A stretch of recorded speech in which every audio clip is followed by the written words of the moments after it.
very much. Thank you for your understanding.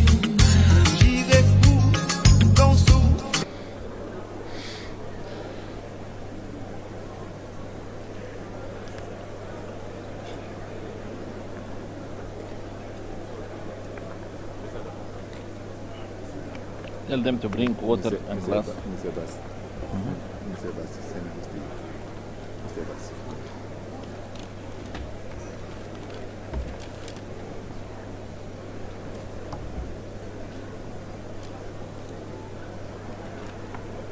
Give galang.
شرفهم نخليه معك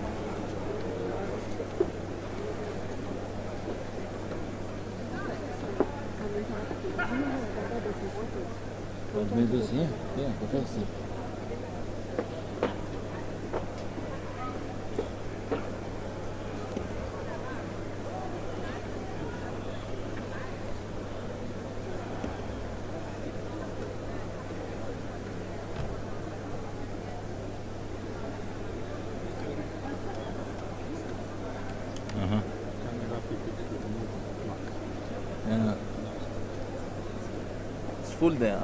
Very good. In the back.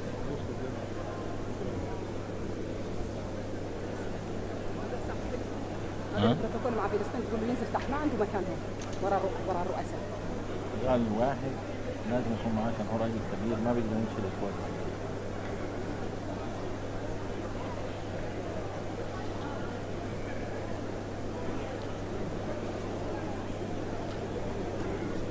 May I kindly request again, all of you, excellencies, ladies and gentlemen, we are about to start the opening ceremony, and I humbly request all of you to take your seats so that you allow us to start the opening ceremony, please. And especially, dear friends here in front of the podium, please, all of you behind,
stating. You forgot to say.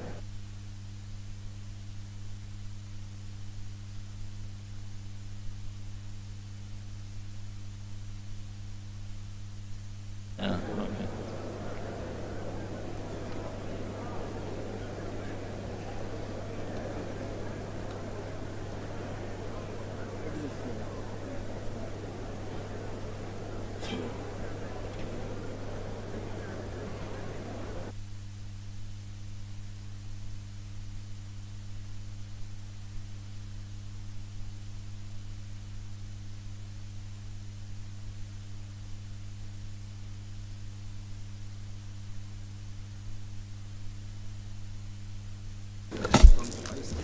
Your Excellency President Mahmoud Al-Sheikh Al-Azwan, President of the Islamic Republic of Mauritania and Chairperson of African Union, Your Excellency Dr. Abiy Ahmed, Prime Minister of Federal Democratic Republic of Ethiopia and host of the 38th Ordinary Session of the Assembly of the Union, Your Excellencies, Heads of State and Government, Your Excellency Mr. Musa Faki Mahamat, Chairperson of the African Union Commission, Your Excellency Mohamed Abbas, President of the State of Palestine, Your Excellency Mr. Antonio Guterres, Secretary General of the United Nations, Your Excellency Honorable Mia Montri, Prime Minister of Barbados and Chairperson of the Caribbean Community, Your Excellency Dr. Adesina Akinomi, President of the African Development Bank, Excellencies, First Ladies, Honorable Ministers here present, Your Excellency Dr. Monique Sazabagana, Deputy Chairperson of the African Union Commission, Your Excellencies, Commissioners of the African Union Commission, Your Excellency Abdul Hassam Jacob Aziz, Deputy Secretary General of the League of Arab States, Your Excellencies, Ambassadors here present, Heads of African Union organs and regional economic communities and mechanisms. I also recognize the presence of our partners, members of the diplomatic corps, members of the press, and all distinguished delegates. All protocols observed. May I now kindly call the Excellency Chairperson of African Union to call this meeting to order. Your Excellency, you have the floor. Thank you.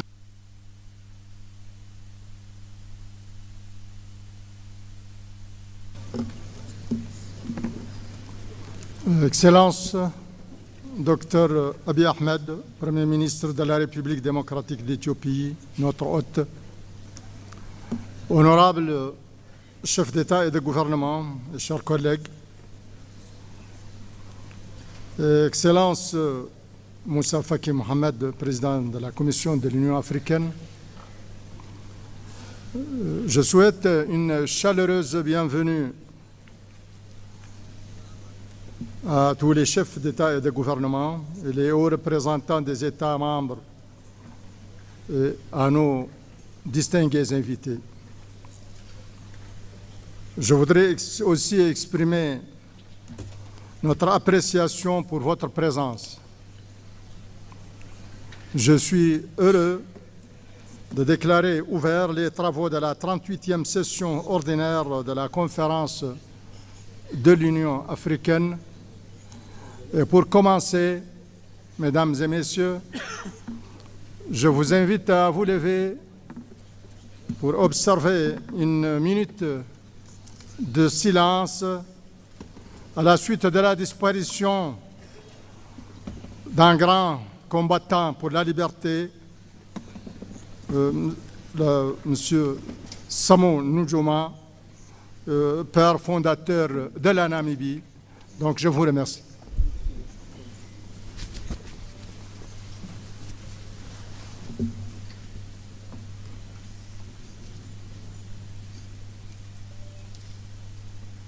Merci.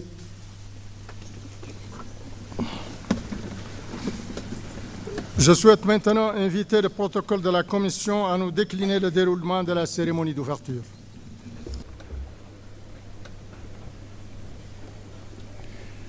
Thank you, Your Excellency. Bismillah ar-Rahman ar-Rahim. Excellencies, ladies and gentlemen, may I humbly call all of you to rise for the African Union anthem.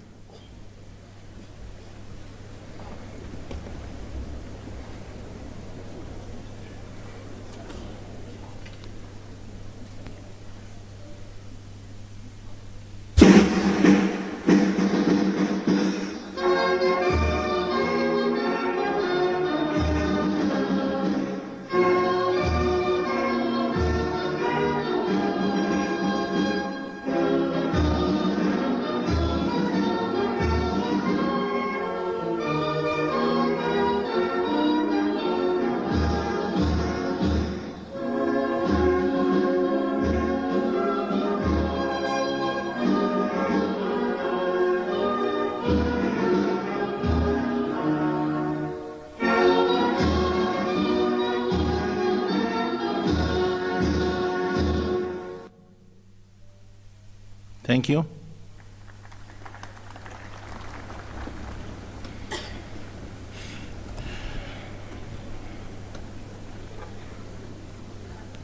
Your Excellency Muhammad Wil Sheikh Al Ghazwani, President of the Islamic Republic of Mauritania and Chairperson of the African Union, Your Excellency Dr. Abiy Ahmed, Prime Minister of the Federal Democratic Republic of Ethiopia, Your Excellencies, Heads of States and Governments of African Union Member States, Your Excellency Musa Faki Mohammed, Chairperson of the African Union Commission, Your Excellency Mr. Mahmoud Abbas Abu Mazin, President of the State of Palestine, Your Excellency Antonio Guterres, Secretary General of the United Nations,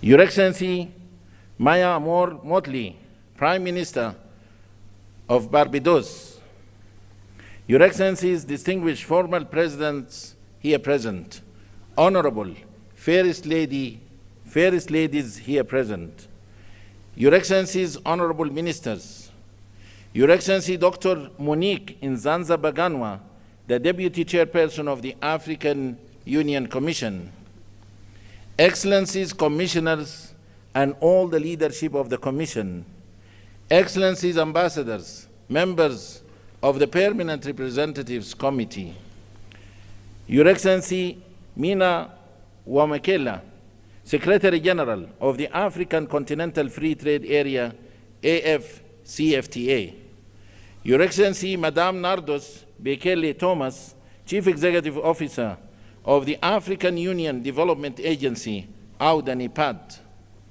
Your Excellency Dr. Jan Kaseya, Director General of the Africa CDC, Your Excellency Ambassador Marie-Antoinette Roscatre, Chief Executive Officer of the African Peer Review Mechanism, APRM, Your Excellency Dr. Nkosazana Dlamini Zuma, Minister of Cooperative Governance and Traditional Affairs of the Republic of South Africa, former Chairperson of the African Union Commission, Your Excellencies, Heads of United Nations specialized agencies and international organizations here present, سعادة نائب الأمين العام لجامعة الدول العربية ممثل الأمين العام، Your Excellency Luis Moshikiu Abo, Secretary General of the International Organization of La Francophonie, Your Excellency Dr. Warkena Yibihu, Executive Secretary of the Intergovernmental Authority on Development, IGAD, Your Excellencies, Heads of COMISA, ECOWAS, SINSAT, EAC, ECAS, SADC, and UMMA, Your Excellency Dr. Akinwumi Adesina, President of the African Development Bank Group, a strong believer of the African development and prosperity, Your Excellencies Dr. Benedict Oki Orama, President of the Afri-Exim Bank, Your Excellency Dr. Sidi Wildeta, President of the Arab Bank for Economic Development in Africa, BADIA, معالي الشيخ شخبوط نهيان آل نهيان، وزير الدولة بدولة الإمارات العربية المتحدة، Excellencies, Permanent Observer Representatives to the African Union, and Excellencies, representatives of our partners to the African Union, all protocol observed, members of the press, a very good morning to you all. It gives me immense honor and pleasure to welcome you all to the opening ceremony of the 38th Ordinary Session of the AU Assembly of Heads of States and Governments, being held today at the Nelson Mandela Hall, the African Union headquarters in Addis Ababa, the capital of Africa. Addis Ababa, a vibrant city that has been at the heart of the Pan-African diplomacy and multilateralism, stands as a symbol of Africa's unity and progress. As a host nation of the African Union, Ethiopia plays a crucial role in fostering continental dialogue and advancing African integration.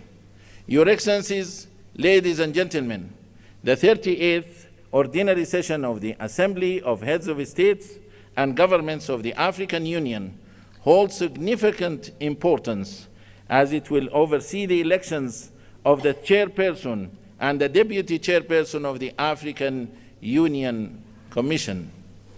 Over the past years, the African Union has made remarkable progress in conflict resolution, mediation, and peacekeeping efforts, contributing to greater stability across the continent.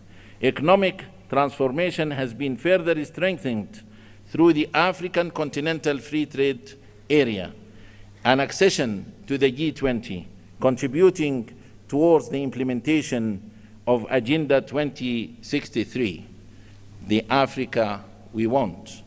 Excellencies, ladies and gentlemen, having said so, the program of today's opening ceremony will stand as follows.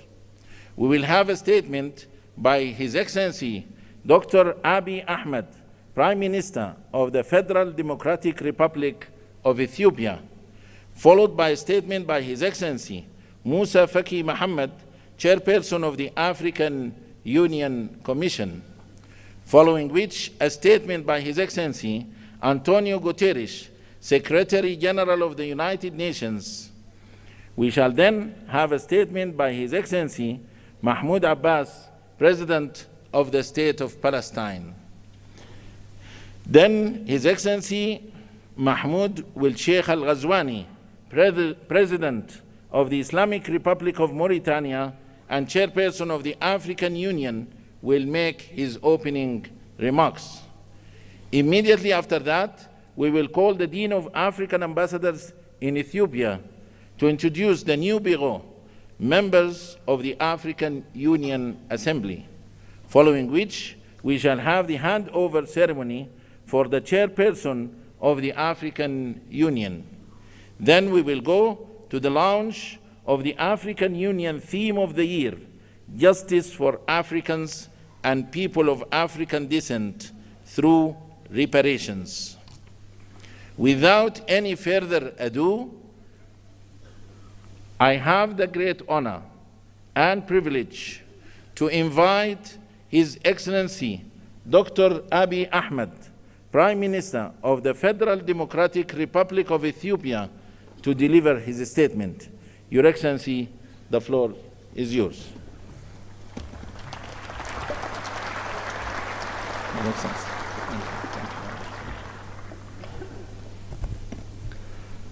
Your Excellency, President Mohammed Ould, outgoing Chairperson of the African Union, Your Excellencies, Heads of State and Government, Your Excellency Musa Faki Mohammed, outgoing Chairperson of the African Union Commission, Your Excellency Antonio Guterres, Secretary General of the United Nations, distinguished ministers, ambassadors, diplomats, ladies and gentlemen. Welcome to Ethiopia, the cradle of Pan-Africanism and a proud champion of African unity and freedom. It is an honor to stand before you today as we reflect on the immense potential we hold, not just as individual nations, but as a united and dynamic continent. In a world marked by rapid change and multiple challenges, we find ourselves at a crossroads of uncertainty and opportunity. This moment calls upon us to strengthen our collective resolve, embrace resilience, and foster unity across Africa. The theme for this year's assembly calls on us to heal the scars of historical injustice and overcome lingering trauma that has long hindered our progress. The demand for reparations is not about charity or financial aid. It is a call for justice. It seeks to restore the dignity of millions and heal the deep scars of poverty, inequality, and discrimination. It demands an end to the systematic exploitation of our wealth, resources, and opportunities. It also calls for a transformative process that acknowledges past harms and takes bold steps to right the wrongs caused upon us, upon society across the continent. Thank you. Thank you. Most importantly, the call for reparations requires not just words, but concrete actions to affirm the equal worth of every human being.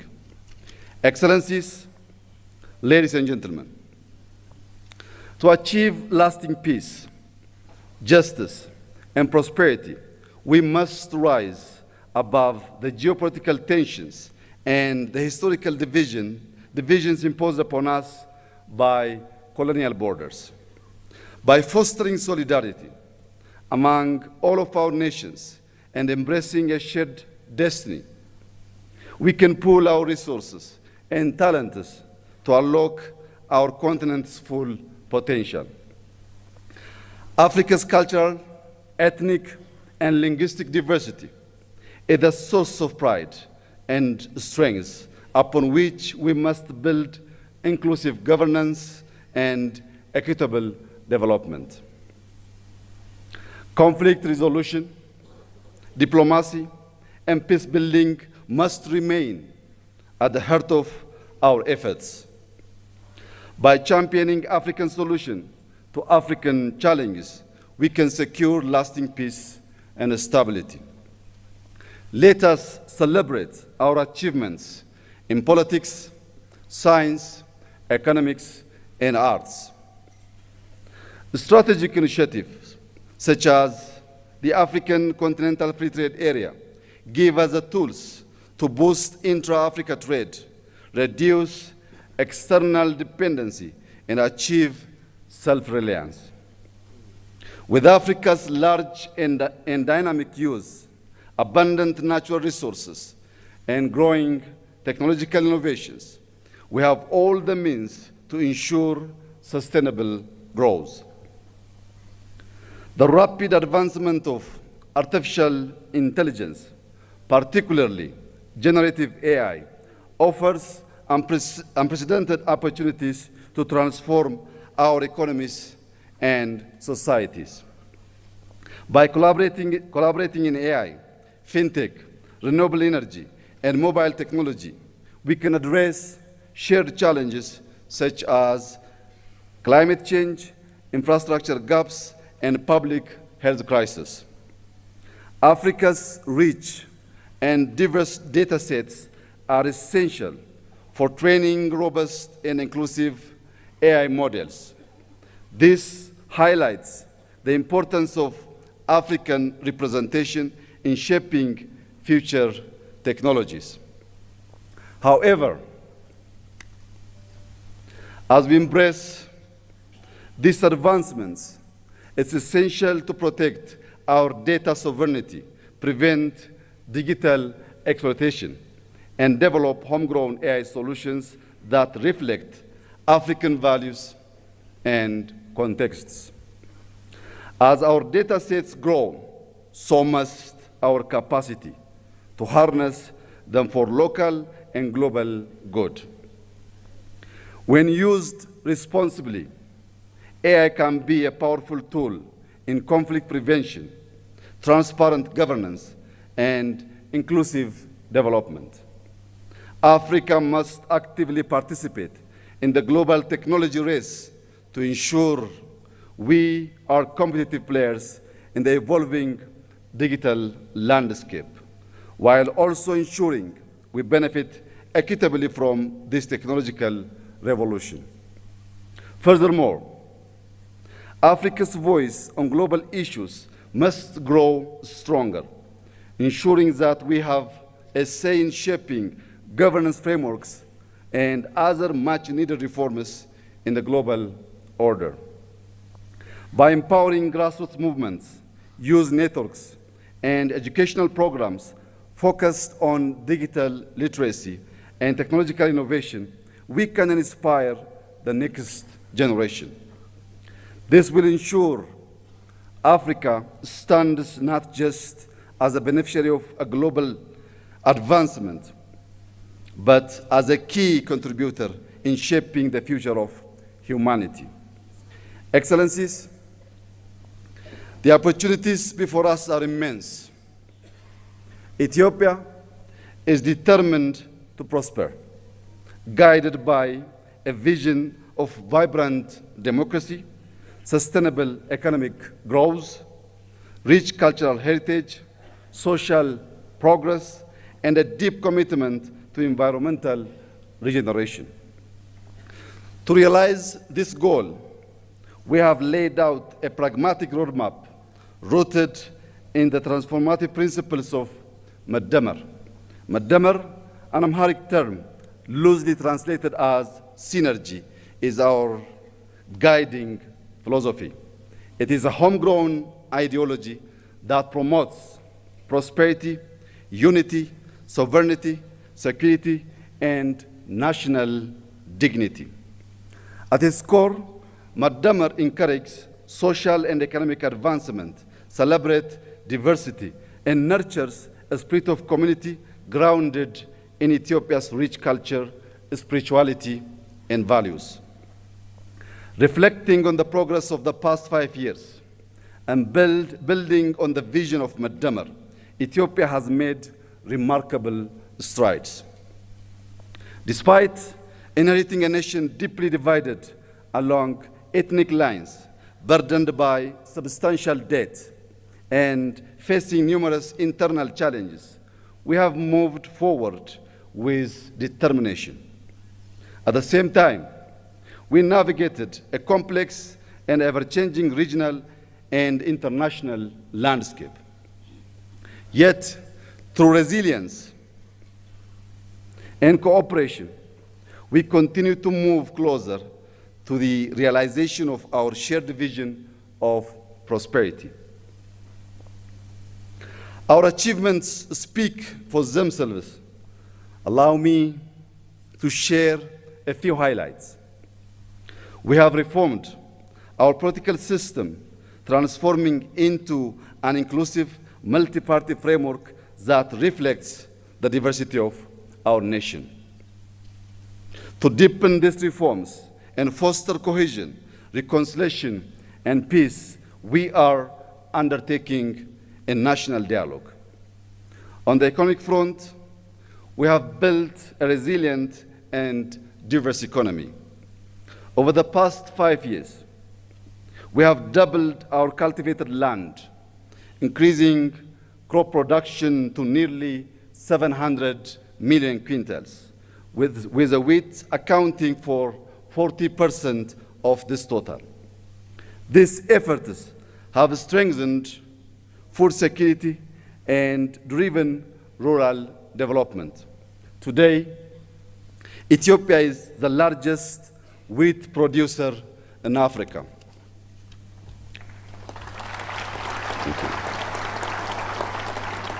Thank you.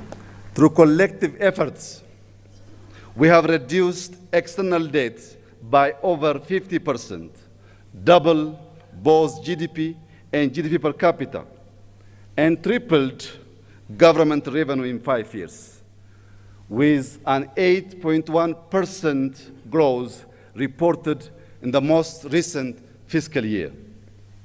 Across the country, our major cities are evolving into dynamic, culturally rich, and sustainable hubs. In education, we have established 40,000 kindergartens and primary schools to boost early childhood education. Additionally, we have launched a program to train 5 million coders to strengthen our digital economy.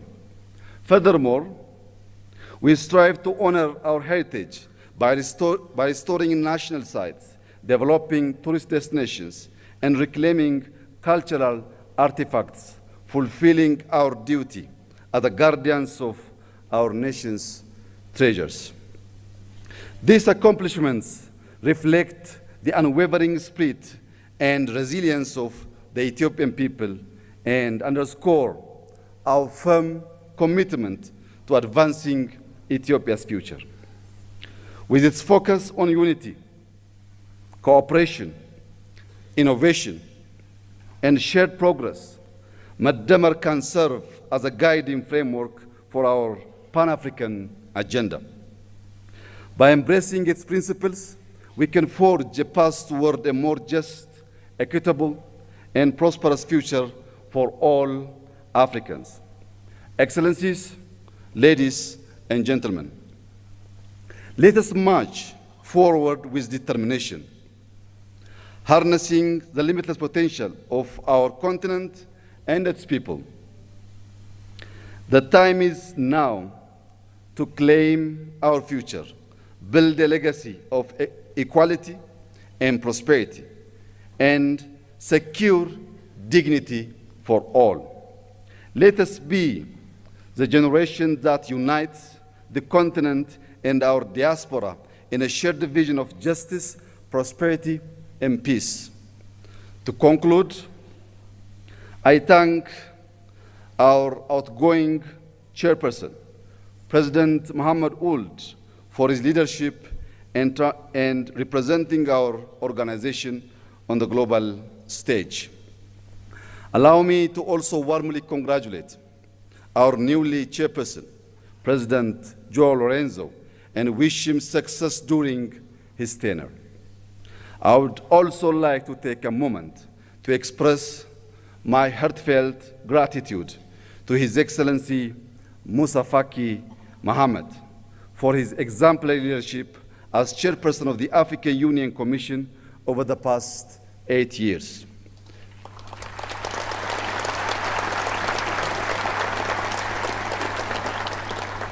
Throughout his tenure, His Excellency Musa Faki has shown unwavering commitment to Africa's development, peace, and integration, significantly strengthening the African Union's role in addressing the continent's challenge.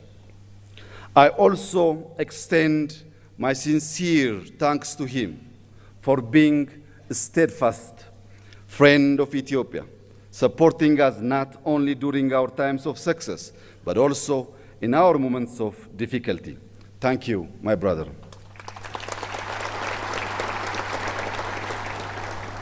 As we bid farewell to His Excellency Musa Faki, it is with great pleasure that I extend a warm welcome to our incoming chairperson of the African Union Commission here in Ethiopia. I am confident that under his leadership, we will continue to make great strides toward achieving our collective goals. I wish him every success during his mandate. Thank you for your attention, and I wish us all a fruitful summit. God bless Ethiopia. God bless Africa. I thank you.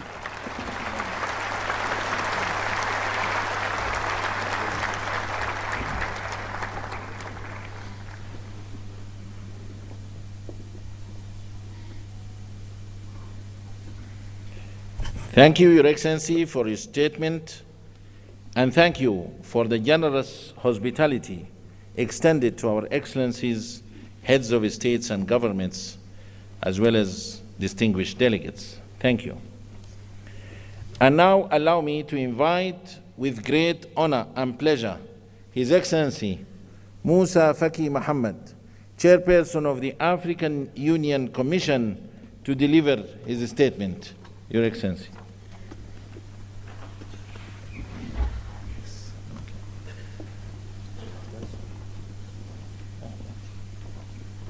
Excellences, Monsieur Mohammed Ould Cheikh Al-Ghazouani, Président de la République islamique de Mauritanie, Président en exercice de l'Union africaine,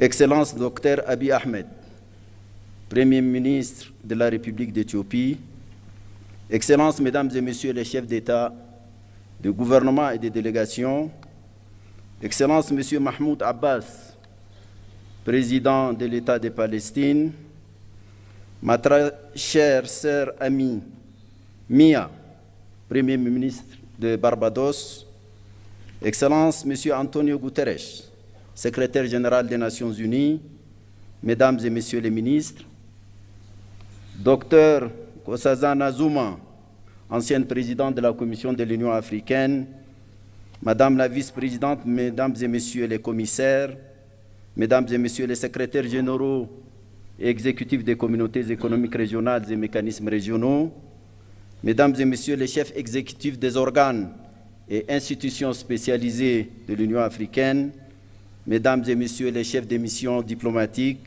distingués invités, Mesdames et Messieurs. C'est à la fois avec un grand honneur et un immense plaisir que je m'adresse à vous aujourd'hui pour la dernière fois en ma qualité de président de la Commission de l'Union africaine. Je voudrais tout d'abord, puisque nous sommes encore au début de l'année nouvelle 2025, présenter à vos excellences, vos familles et vos peuples, au nom de tous les personnels de l'Union africaine, mes meilleurs vœux de santé, de prospérité et de succès. Je voudrais aussi exprimer mes sincères remerciements aux présidents en exercice avec lesquels j'ai successivement travaillé ces 8 dernières années. J'ai nommé dans l'ordre de leur présidence Alpha Condé, Paul Kagame, Abdel Fattah al-Sisi, Cyril Ramaphosa, Antoine Félix Tshisekedi, Macky Sall, Azali Assoumani et Mohamed Ould-Cheikh Al-Ghazouani. En cet instant de remembrance, je ne peux oublier le président Idriss Déby Itnou, paix à son âme, qui, en africaniste convaincu, a eu l'initiative de ma candidature à la tête de la Commission et qui s'est investi sans compter pour un tel destin pour moi.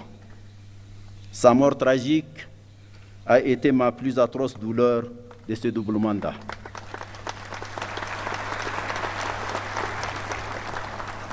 Excellences, Mesdames, Messieurs, 8 ans se sont écoulés depuis mon élection fin janvier 2017 comme président de la Commission de l'Union africaine. En ces moments chargés d'historicité, de signification et de symboles, je voudrais m'acquitter du devoir moral de vous présenter les grandes lignes du bilan de ce double mandat. Grâce à ces parcours, je me suis profondément imprégné à la fois de ce qui fait la grandeur et le rayonnement de notre continent, de notre organisation continentale, ainsi que des pesanteurs et limites diverses ayant entraîné le rythme de nos cadences. J'ai sillonné ce beau et fantastique continent. J'éprouve une profonde fierté d'avoir visité au moins une fois tous les 55 membres de notre Union.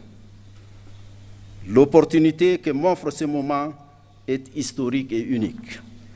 J'y tenterai de m'acquitter de la double obligation de rendre compte et de m'interroger sur quelques problématiques en ayant bien conscience qu'il ne faut absolument pas abuser de votre temps si précieux.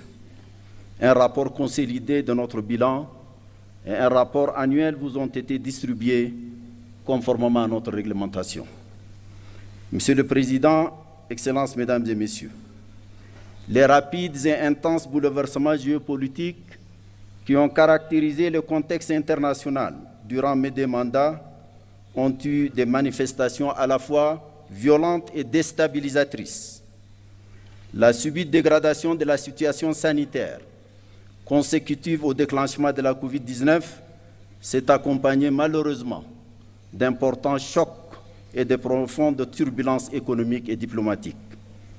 Pour l'Afrique, cela s'est traduit par une aggravation du poids de la dette, de la baisse des flux d'investissement publics et privés, de la violence et de la prégnance de certains conflits africains, de l'affaissement du panafricanisme et des chaînes de solidarités africaines, des manifestations d'obsolescence des institutions africaines, des appétits extérieurs en Afrique, des déficiences patentes en matière de gouvernance et de leadership en Afrique et même dans le monde, de la crise du multilatéralisme post-Seconde Guerre mondiale, etc., etc.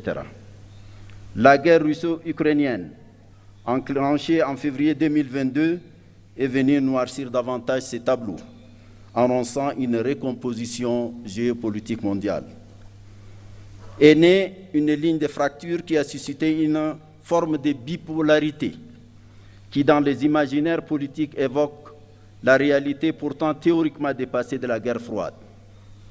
Des incertitudes profondes sur la soutenabilité de la paix et de la coopération internationale ont empoisonné les esprits, assombri les consciences et ont renforcé le pessimisme, les égoïsmes et le pragmatisme mercantile. Les conséquences de cette guerre ont profondément affecté l'Afrique, qui importait l'essentiel de sa consommation céréalière et ses intrants agricoles de ces deux pays, la Russie et l'Ukraine. Le spectre de l'insécurité alimentaire et sanitaire a plané sur bien de nos pays, dont un bon nombre continue de souffrir de leur fragilité structurelle. أصحاب الفخامة والمعالي السادة سيداتي وسادتي، وفي الشرق الأوسط فإن الشعب الفلسطيني الشقيق عانى ويعاني أبشع أنواع الظلم في التاريخ البشري. إن الحرب الفظيعة والجائرة التي دمرت كل شيء في فلسطين وخاصة Gaza to deprive this people of its fundamental rights to independence, peace, existence, and to life in an indescribable shame for the whole of mankind.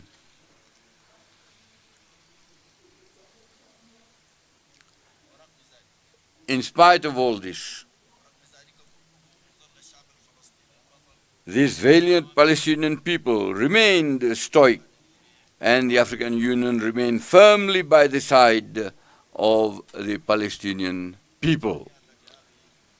I want to express to our brother Abu Mazin Mahmoud Ramadan our solidarity. This apocalyptic landscape that Palestine, the Gaza Strip, and its population, in particularly after more than a year of war, destroying all forms of life and property, continues to unfold in almost total silence of the powers of the world, except for the call by some for the systematic deportation of Palestinians from their lands. It is really adding insult to injury. This unprecedented tragedy weighs heavily despite the ceasefire and the release of hostages and prisoners facilitated by Qatar, Egypt, and the USA on the universal conscience and deeply questions our humanity. The stronghold of increased, stifling, dehumanized globalization does not leave Africa outside the hegemonic struggles that are taking place far from its land. On the contrary, the continent is suffering from the excesses and fragmentations reflected in proximity conflicts, barely veiled support from external powers from the warring parties on the continent, the expansion of terrorism and violent extremism, the continuation of the devastating war in the Sudan, in Eastern Democratic Republic of the Congo, the divisions of Libya, whose reconciliation charter was signed and adopted yesterday, and I would like to congratulate you, President Sassou Nguesso. Tensions of all kinds in the Sahel, in the Lake Chad Basin, in the Gulf of Guinea, in Mozambique, in the Horn of Africa and the Great Lakes region are another part of the unsmoldering string of African crises. The flow of political, economic, environmental refugees and other internally displaced persons is exacerbating the already fragile security, food, and health situation in many member states. It is this seriously degraded global and regional context that we have been facing over the past 8 years of the development of our action. Excellency, Mr. Chairman, Excellencies, Heads of State and Government, ladies and gentlemen, the institutional reform of our Union, which began in 2017, aimed at establishing the optimal condition to guarantee the efficient pursuit of the programs included in our strategic doctrinal guiding compass Agenda 2063 for the purpose of better resistance to the challenges that were identified. In this regard, the reconfiguration of the leadership, a staff performance evaluation process, closer cooperative relationship between the African Union and the regional economic communities and the regional mechanisms enacted by a new protocol, the institutionalization of a coordination summit dedicated to integration, the establishment of the technical groups R10 and N15, responsible to ensuring the quality of human resources recruited and compliance with the golden rules of budgetary, financial and accounting management principles of the African Union have been the salient features of this reform. And but is without any complacency, we'll have a new institutional map of the Union. I'm here stressing 3 of these organs: the Pan-African Parliament, the Peace and Security Council, and the Permanent Representatives Committee.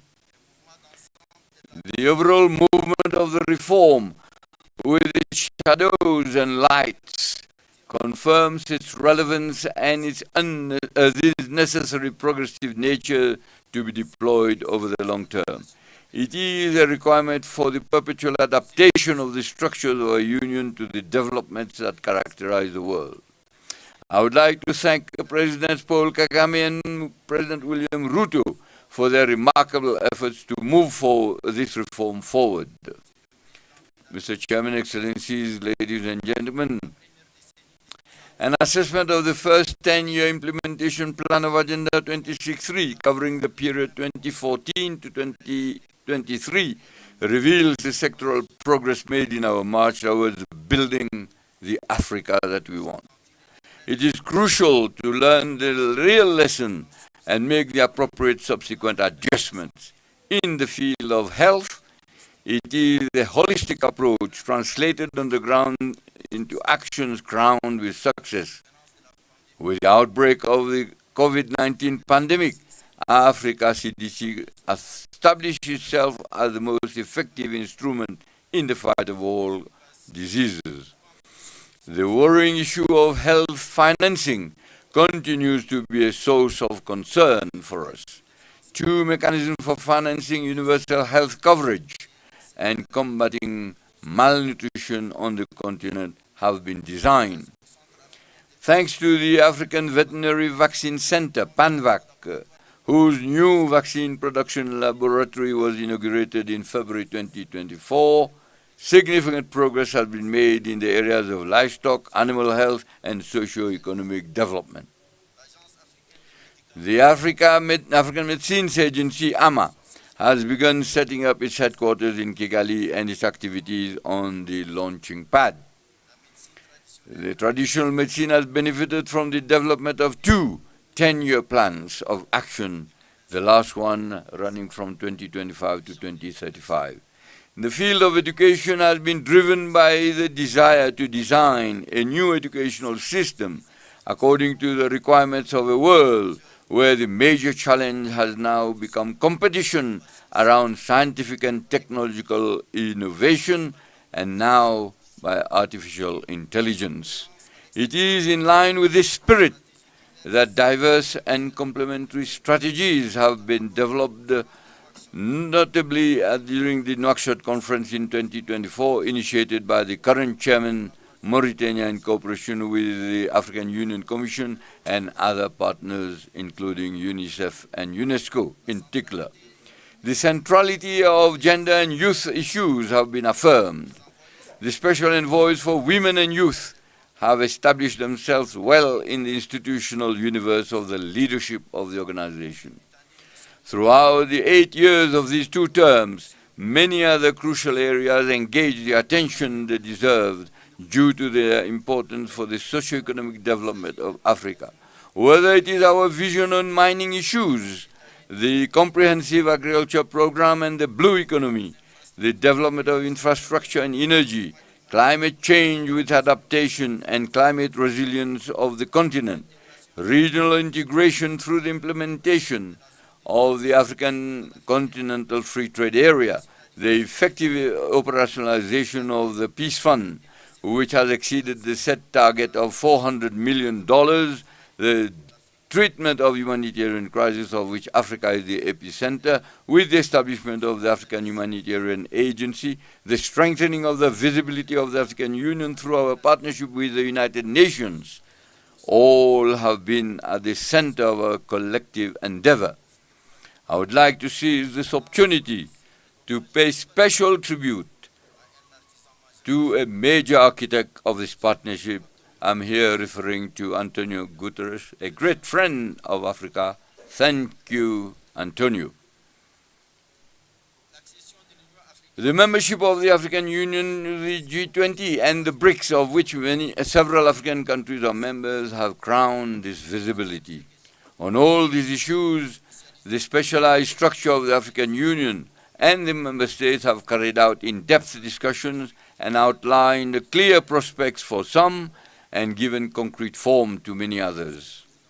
Mr. Chairman, Excellencies, ladies and gentlemen, a few months ago I sent to Your Excellencies a letter relating to some urgent issues at the heart of the future of our Union and its capacity to attain as best as possible our objectives.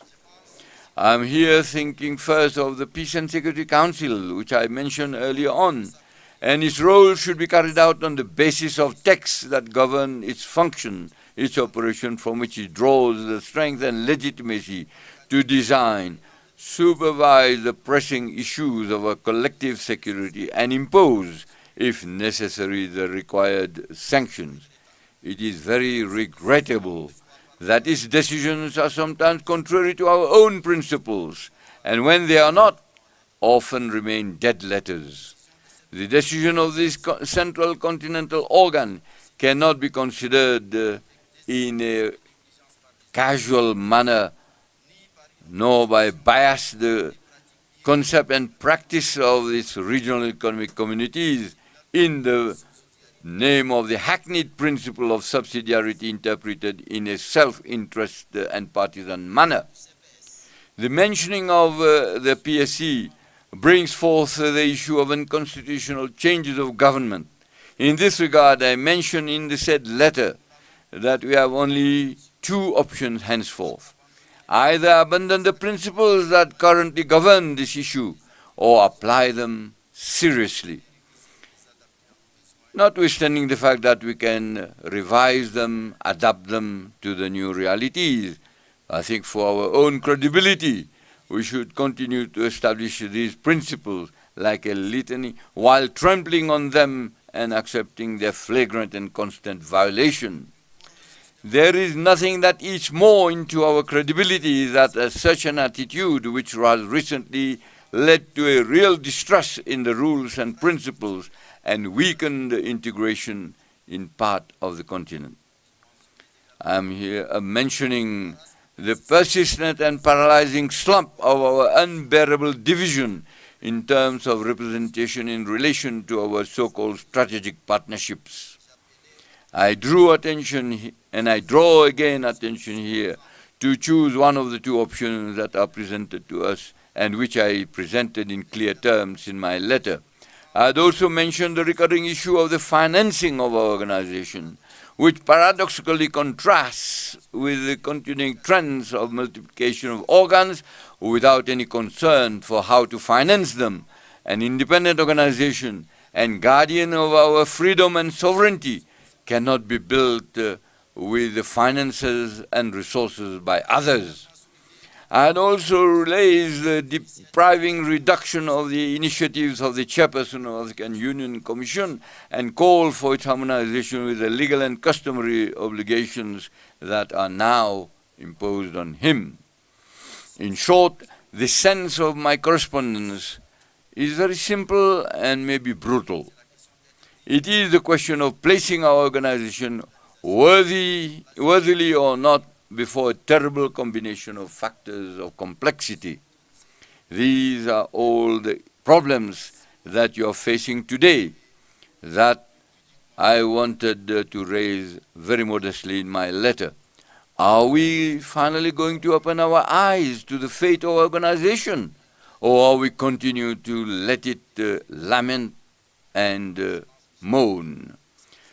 Excellency Mr. Chairman, Excellencies, ladies and gentlemen, it is a commonplace truth today to affirm that the concepts and legal instruments serving as a framework of analyzing the dynamics of contemporary international politics are outdated.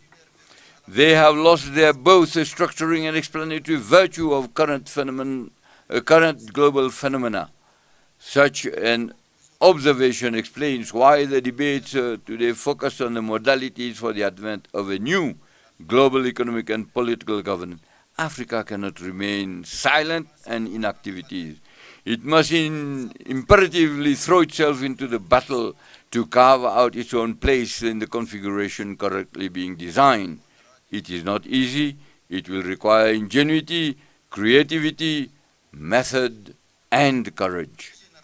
More generally, this will require real redemption for an awakening of the consciousness and conscience of the soul of Pan-Africanism, that of our awareness of our Africanity, that of the pride of our Africanity, that of the commitment to our Africanity, that of the rejection of our depersonalization and our nihilistic servility of our identity and our being.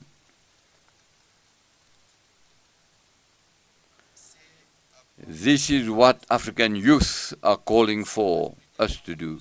They are the majority in all our states and are becoming increasingly demanding.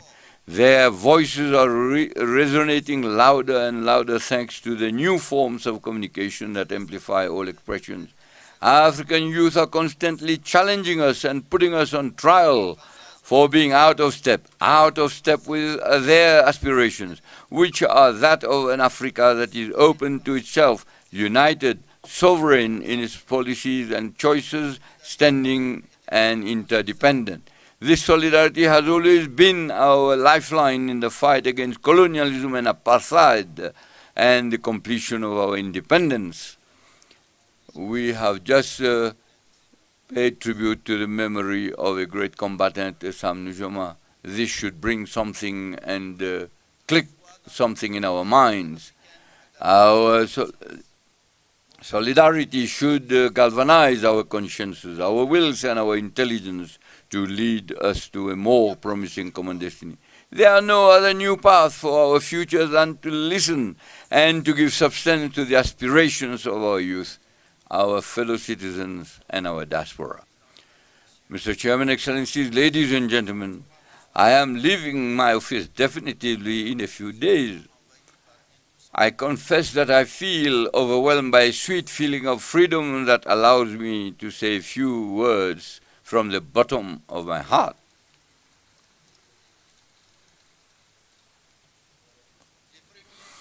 The first is a word of deep gratitude to your Excellencies for the trust that you have placed in me by electing me for 2 successive terms as the chairperson of the African Union Commission.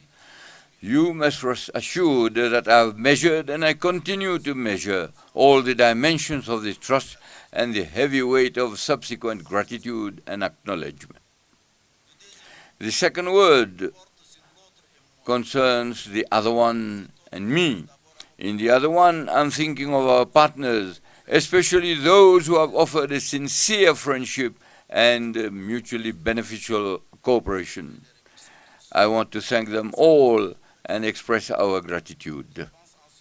I am also thinking of you present here, those who have left us also for different reasons. You have realized good and great things, and above all, as far as possible, respected a certain ethic and a line of conduct that we believe to be consistent with our principles. Please accept my full gratitude. The members of the African Union Commission are the men and women that have worked very often in the shadows with diligence, dedication, discipline, and talent. I would like to pay tribute to them, the tribute that they deserve. The third word relates to my own limitations.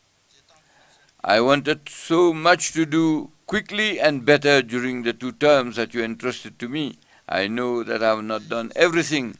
Perhaps I underestimated the burden of the task and the weight of the constraints.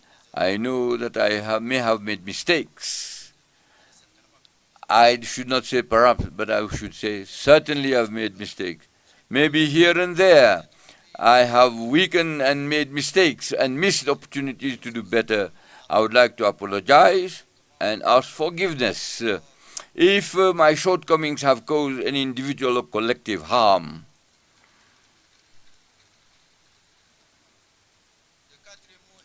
The fourth word relates to my feelings at the moment. I am happy to regain my freedom, but I know that we'll also have the nostalgia of the places, the women and men whom I have known, for the Ethiopian people, with their age-old civilization. To you, my brother, dear brother Abiy Ahmed, Amasaganalo.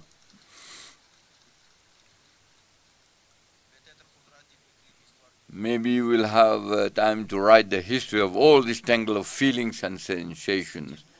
Finally, my fifth word is that of my oath to continue to think of Africa, to serve Africa, to dream for it, for its youth for whom we have not done enough and for whom we must do a lot, because after all, it is they who count today and more so tomorrow. A final word to you, Mr. President, Chairperson, and Mr. President, dear brother Sheikh Al-Ghazwani, to tell you how much I appreciated your close relation throughout your mandate. You have been a master of wisdom, civic-mindedness, and loftiness, inspiring in all respects. To you, Mr. President, and dear brother Joao Lorenzo, and I would like to stress that the quiet strength that you symbolize reassures me about a chairmanship of seriousness and substance. May you both in particular, and all of us, have an active thought for the great prisoner of the Sahel, President Mohamed Bazoum, whose interminable detention is not justified. He must be released unconditionally. I wish full success to our summit. I wish full success to our next leadership. I thank you.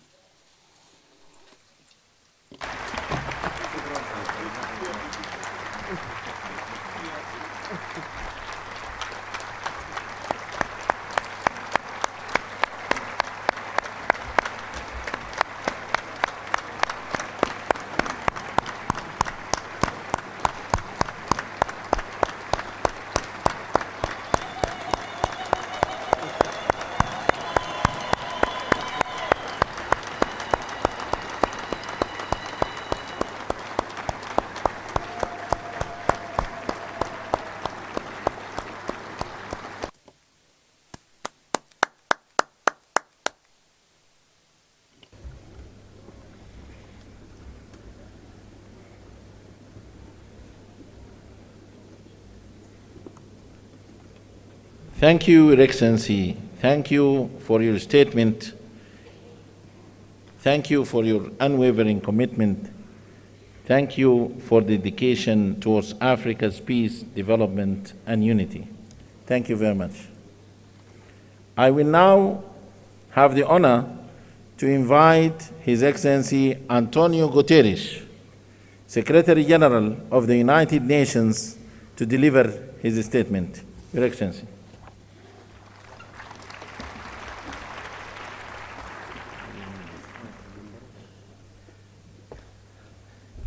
Monsieur le Président de l'Union africaine, the Chairperson, all protocol observed. President Mohamed Ould Ghazouani, thank you for your leadership in the outstanding exercise of your mandate. Presidente João Lourenço, President João Lourenço, I commend you and I look forward for the opportunity to work with you as a new chair of the Union. I also want to give a very special expression of gratitude to the chairperson of the African Union Commission, Moussa Faki, for his 8 years of strong and permanent commitment to multilateralism and impeccable cooperation with the United Nations. Cher Moussa,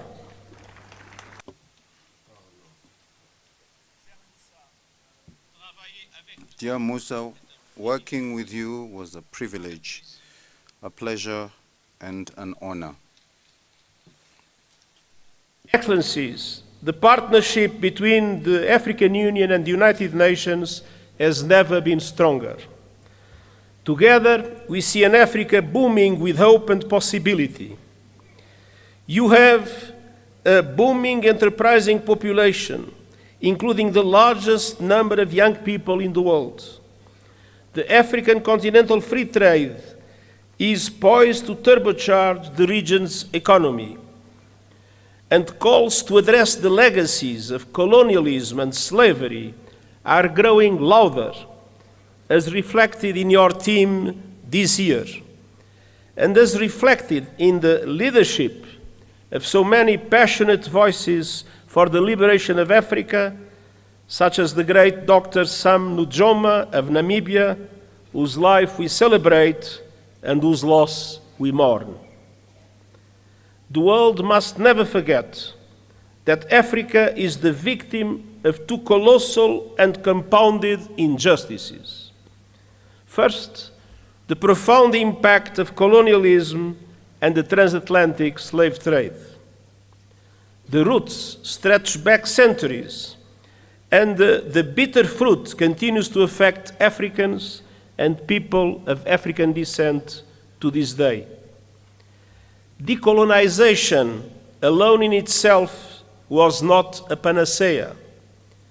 Political independence did not free countries from structures based on exploitation and decades of economic, social, and institutional underinvestment. It is high time for reparatory justice frameworks to be put in place. Second, Africa was under colonial domination when today's multilateral system was created, and that injustice endures. Look no further than the United Nations Security Council. There is no excuse that Africa still lacks permanent representation in the 21st century. I will keep working with the African Union and all member states to ensure the representation Africa needs and the justice you deserve, including with 2 permanent members of the Security Council. And we will keep pressing together for an international financial architecture that is no longer outdated, dysfunctional, and unfair. Correcting age-old injustices is essential to address here and now challenges. And the good news is that we have many of the solutions we need. Last year, you helped drive that effort at the United Nations with the Pact for the Future. And I thank Africa for its support that was vital to approve the Pact. Our task now is to make those commitments a reality. South Africa's G20 chairmanship could not come at a better time. Let me point to 4 areas for action. First, we must push for peace, security, and alleviating appalling levels of human suffering. Sudan is being torn apart before our eyes and is now home to the world's largest displacement crisis and famine. As we near the holy months of Ramadan, it is time for an immediate cessation of hostilities. And the international community must come together to stop the flow of weapons and the bankrolling of bloodshed.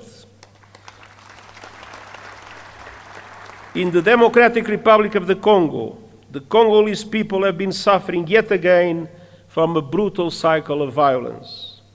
And the fighting that is raging in South Kivu as a result of the continuation of the M23 offensive threatens to push the entire region over the precipice. Regional escalation must be avoided at all costs. There is no military solution. The deadlock must end, the dialogue must begin, and the sovereignty and territorial integrity of the DRC must be respected. The conclusions of the recent joint EAC-SADC summit offer a way forward, with a renewed call for an immediate ceasefire and new momentum for regional efforts based on the Luanda and Nairobi processes. Now is the time for swift implementation. And you can count on the continued support of the United Nations, including MONUSCO. In the Sahel, the clear and present threat of terrorism is undermining peace, security, and sustainable development. And in Somalia, we are urging predictable funding for the African Union support and stabilization mission, and I hope that our voice will be heard by the Security Council. And as we gather here in Africa, I know all our minds are also very much on Gaza. A resumption of hostilities must be avoided at all costs. The Palestinian people have suffered too much. I welcome efforts by the parties to abide by the ceasefire agreement and urge action for a permanent ceasefire and the release of all hostages. Peace is possible in the Middle East, and that starts with tangible, irreversible, and permanent progress towards the two-state solution, Israel and Palestine, living side by side in peace and security. Excellencies, on all fronts, we stand shoulder to shoulder with the African Union to advance security, stability, human rights, and rule of law.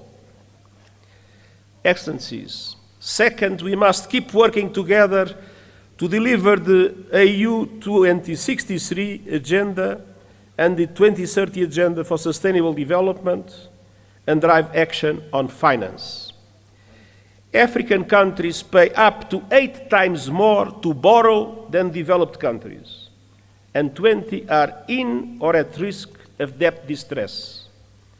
The Pact for the Future supports an international financial architecture reform to reflect today's economy, ensuring fair representation and urging effective action on debt relief. And I will stand with Africa as a matter of justice and to right the historic wrongs. Excellencies, third, the climate crisis.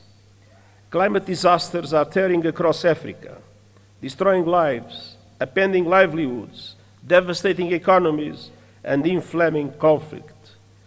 At the same time, the renewables revolution is unstoppable, and Africa is poised to become a global clean energy powerhouse.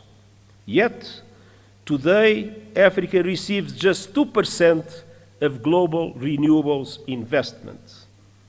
Realizing Africa's potential requires access to affordable finance, including by implementing the COP29 finance decision fully and on time, and supporting development of a roadmap to realize $1.3 trillion a year. Excellencies, Africa has contributed little to the climate crisis, yet is paying the price with record droughts, floods, and heat. Climate justice requires a massive investment in adaptation, with the international community bearing an enormous responsibility. Developed countries must double adaptation finance, and countries must significantly boost the loss and damage fund. Allow me a note. When the Loss and Damage Fund was created, the pledging conference that took place has allowed for an amount that is equivalent at the highest contract for a basketball player in the United States. It is absolutely necessary to make the Loss and Damage Fund an effective instrument to support developing countries in adaptation. And we also need justice when it comes to your abundant critical minerals. Too often, your countries are plundered, bound to the bottom of value chains as others grow rich on your resources. The work of the United Nations panel on critical energy transition minerals is designed to help embed justice, sustainability, and human rights across the value chain. Africa's minerals must benefit Africa's people.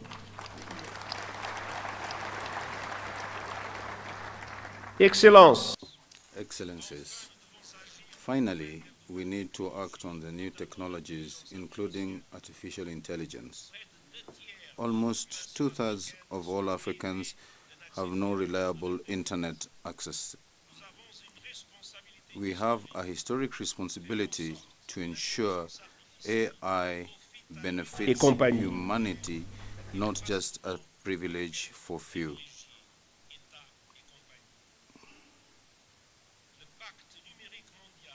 The Global Digital Pact shares the ambitions of the African Digital Compact: universal connectivity, capacity building, and responsible AI governance. I will share a model on capacity building so as to assist the Global South to use AI for the common good. Together, let's ensure these commitments are honored. Excellencies, the United Nations and the African Union stand united in our determination to deliver justice for your continent, leaving no one behind. We have much to build upon, so together, let's make commitments reality. And once again, let me say something in my mother tongue and say with one voice, Viva Africa.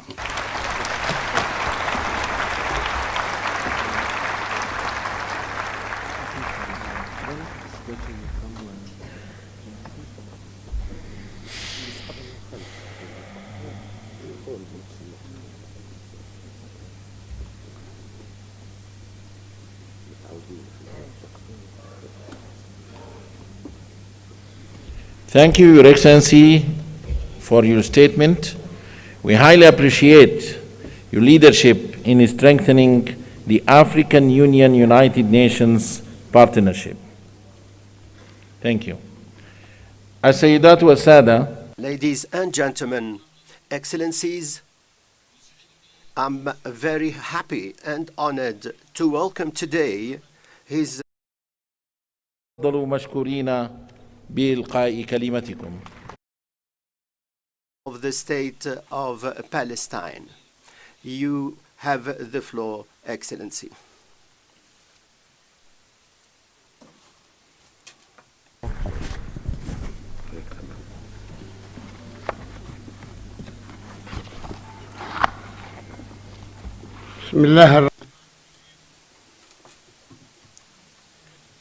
Excellency Mohammed Wild al-Ghazwani, President of the Republic of Mauritania and the Chairperson of the African Union.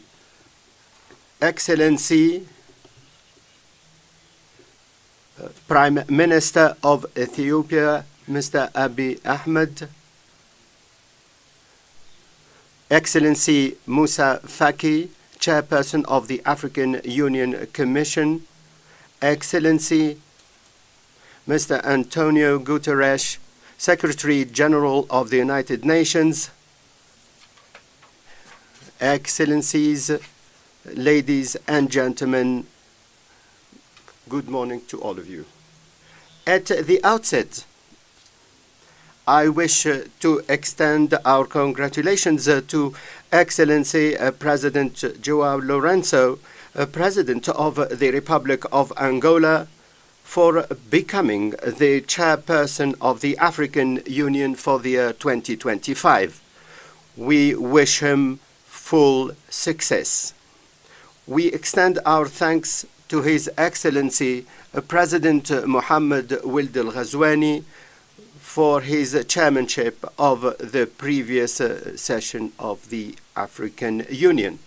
I'm very happy to meet once again with you, and on behalf of the Palestinian people, who have a great deal of esteem to the people and the leaders of African states. We are proud of our friendship with them. They have always provided to us a faithful support to our just struggle for freedom and independence. Heads of state and delegation. At the time when we are working with countries in the world and international organizations to consolidate the ceasefire and provide more humanitarian assistance, and at a time when the state of Palestine is fulfilling its mission in the Gaza Strip to assist the refugees and to go back to their areas and to provide the living conditions for our people, and to, as we are preparing for the reconstruction, we hear calls for deporting our people from their lands and affecting the sovereignty of other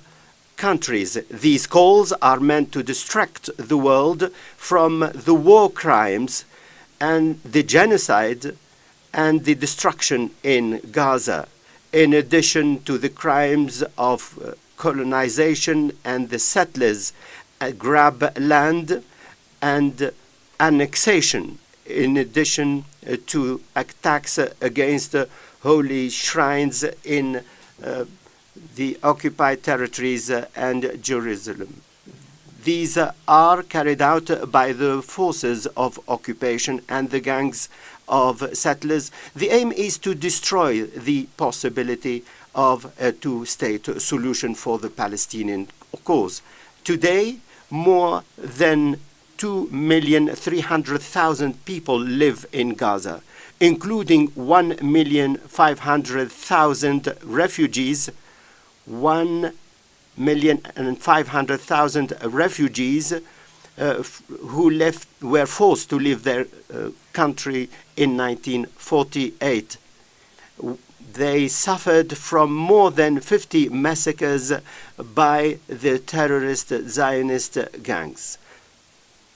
The only place they can go back to is their cities and villages from which they were expelled during the Nakba. In implementation of UN Resolution 194, which calls for the return of Palestinian refugees to the cities and the villages from which they were deported, and that they would be compensated for the harm they suffered. We reaffirm our complete rejection for all the calls aimed at deporting the Palestinian people from its land.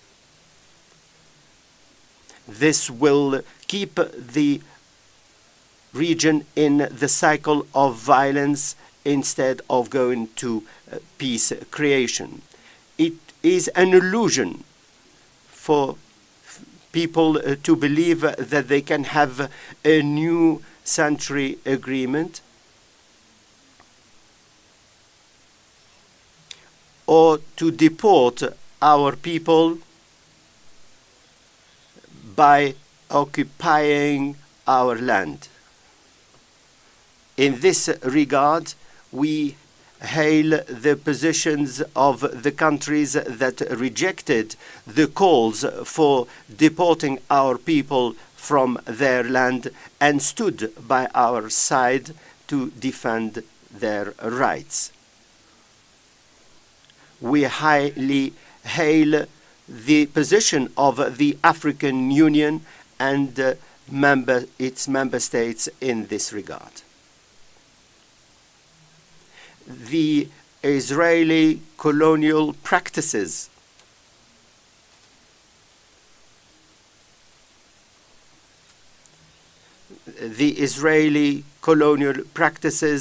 mean that we need to have an urgent action by the international community and the Security Council before the forces of radicalism disseminate to kill the two-state solution. Heads of state and delegation, the Palestinian cause is the cause of a people seeking freedom and independence.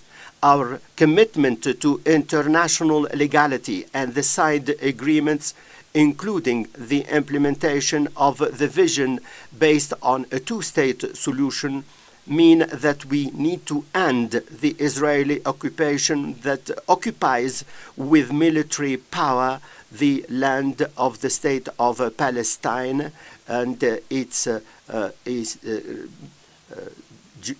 Al-Quds, the eastern part of Al-Quds. There is the UN Resolution 338, also UN Resolution 242, and the Arab Peace Initiative, whose aim is to enable the people of the region to live in peace and security. All of this in implementation of the consultative opinion of the International Court of Justice, which has stipulated the illegality of occupation and that it should be ended in 12 months. This was decided by the International Court of Justice. There's also the decision by the UN General Assembly and the call for a conference that will take place in Geneva next month. I call upon the AU member states on this occasion to participate in this important conference.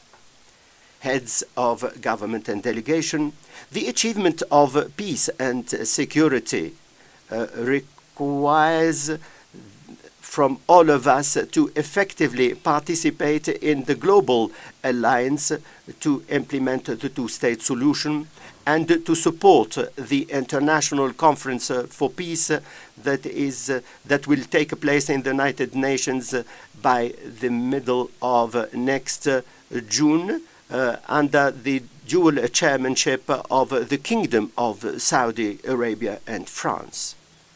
This will be an opportunity to mobilize international resources for the international recognition of the State of Palestine and to obtain our full membership in the United Nations. We have not been able to achieve this because of the vetoes of the United States.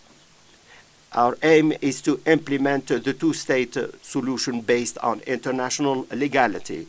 The holding of the AU summit and the theme of justice through compensation reflects your authentic commitment to justice as a universal human value.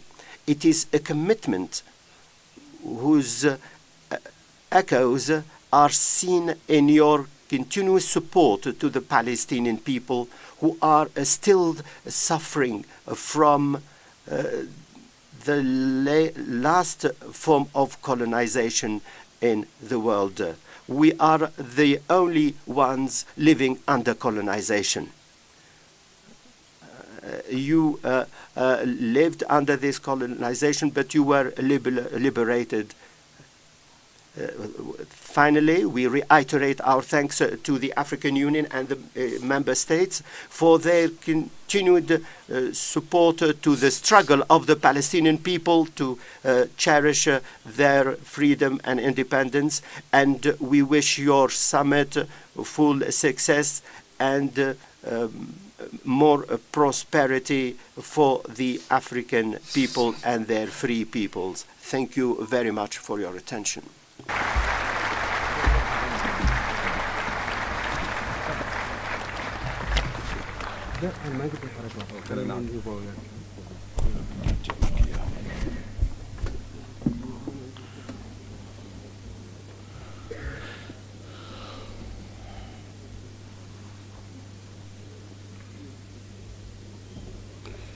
Shukran.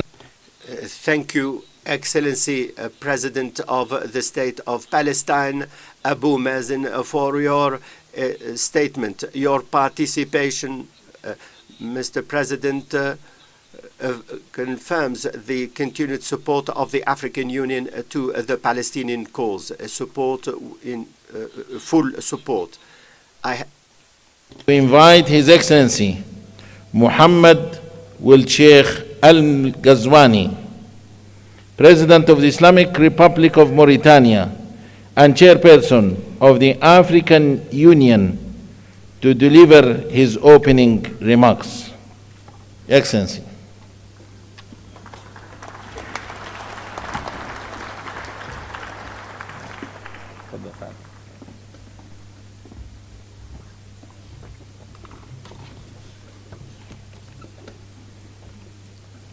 بسم الله الرحمن الرحيم والصلاة على سيدنا محمد. أصحاب الفخامة. Excellencies, heads of state and government, Excellency Abiy Ahmed, Prime Minister of the Federal Republic of Ethiopia,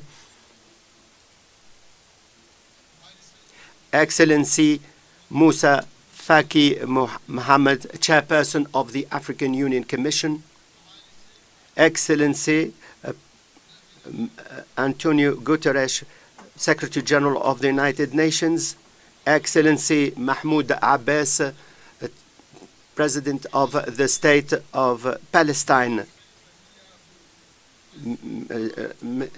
Mrs. Mia Mutli, heads of government and delegation, Excellencies, Ministers, Excellencies, Ambassadors, dear guests. At the outset, I wish to extend my thanks to the government and the people of Ethiopia for the efforts made to hold this summit. We thank them for the support and the hospitality accorded to us in this beautiful city of Addis Ababa, which saw the establishment of our organization as inspired by the founding fathers, to have an Africa that is peaceful and united. I'm very happy to reiterate my thanks to my brothers, the presidents of the member states of the African Union, for the honor bestowed in me for chairing this organization throughout my mandate. I also extend my thanks to the presidents of countries and who are with us to attend this important meeting at the beginning of 2025. This year raises a number of questions. Thank you, Excellencies, heads of government.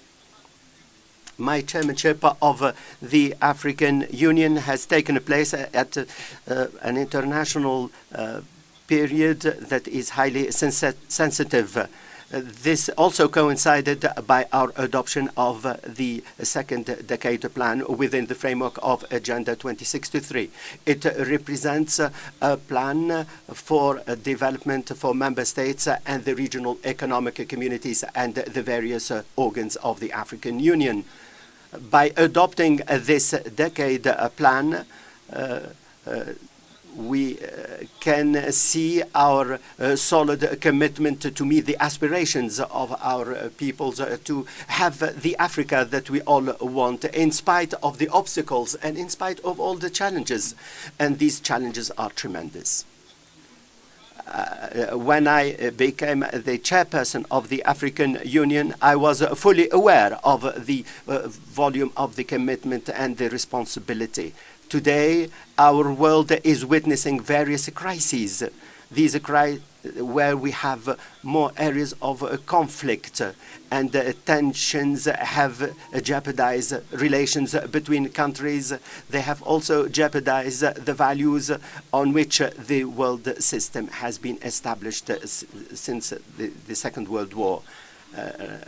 After a particular period of the development of international organizations and our belief in a more just world, the references went back and hopes collapsed, and now there is a revision of the international system in a way and that the contours are not clear. For a number of years, unfortunately, bloodshed continues.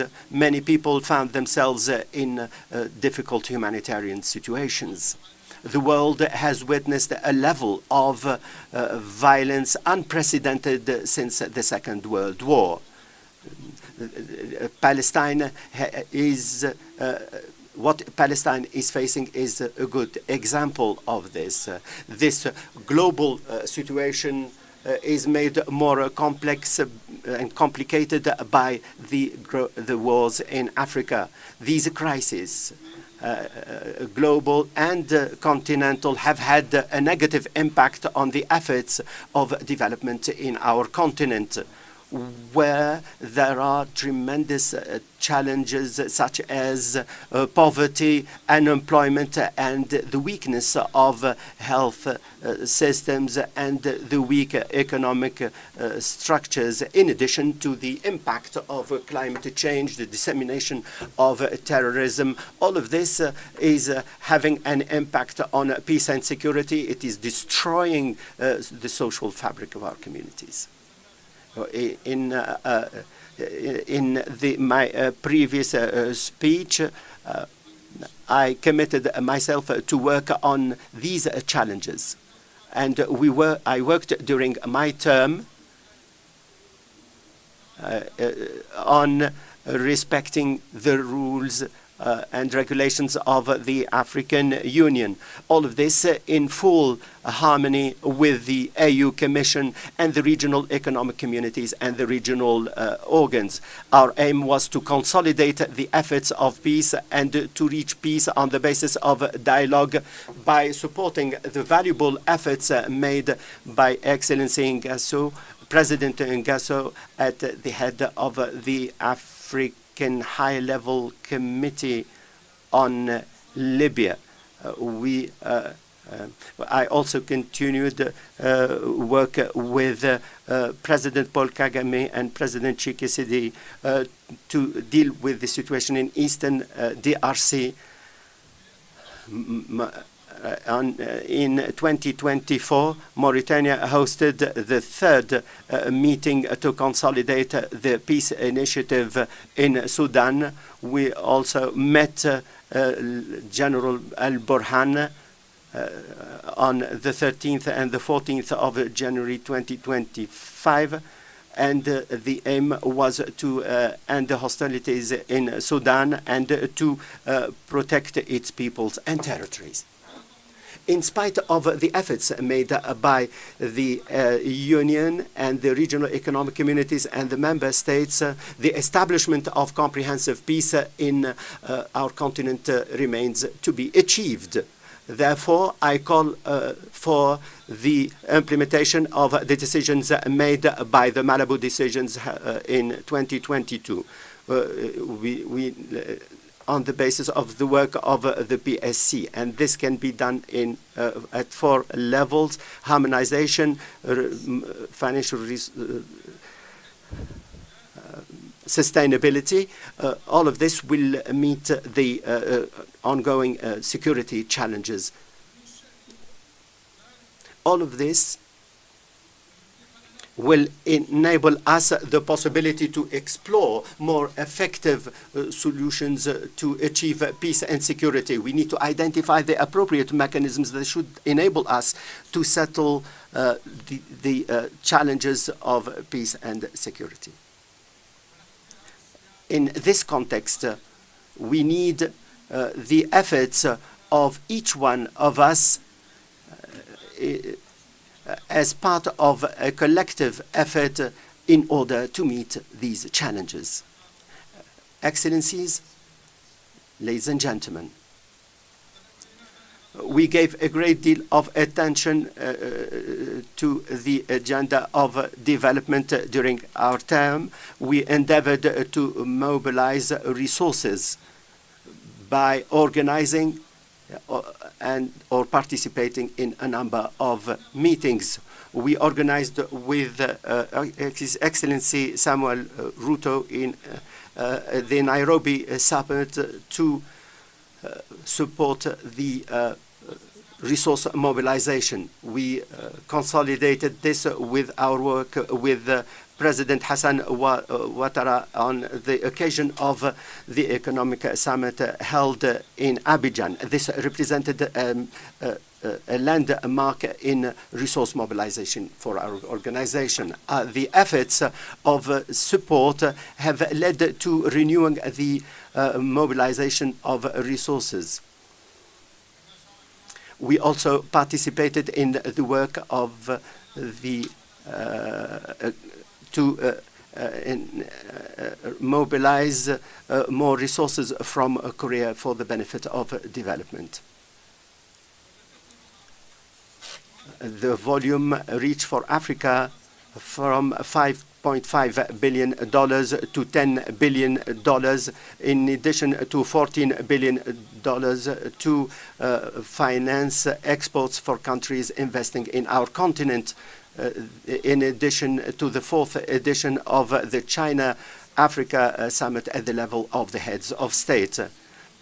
China declared to devote $50 billion to boost development in our continent. In addition to the efforts made for resource mobilization, we endeavored during our participation in the 7th meeting in Italy and the BRICS meeting in Russia in October.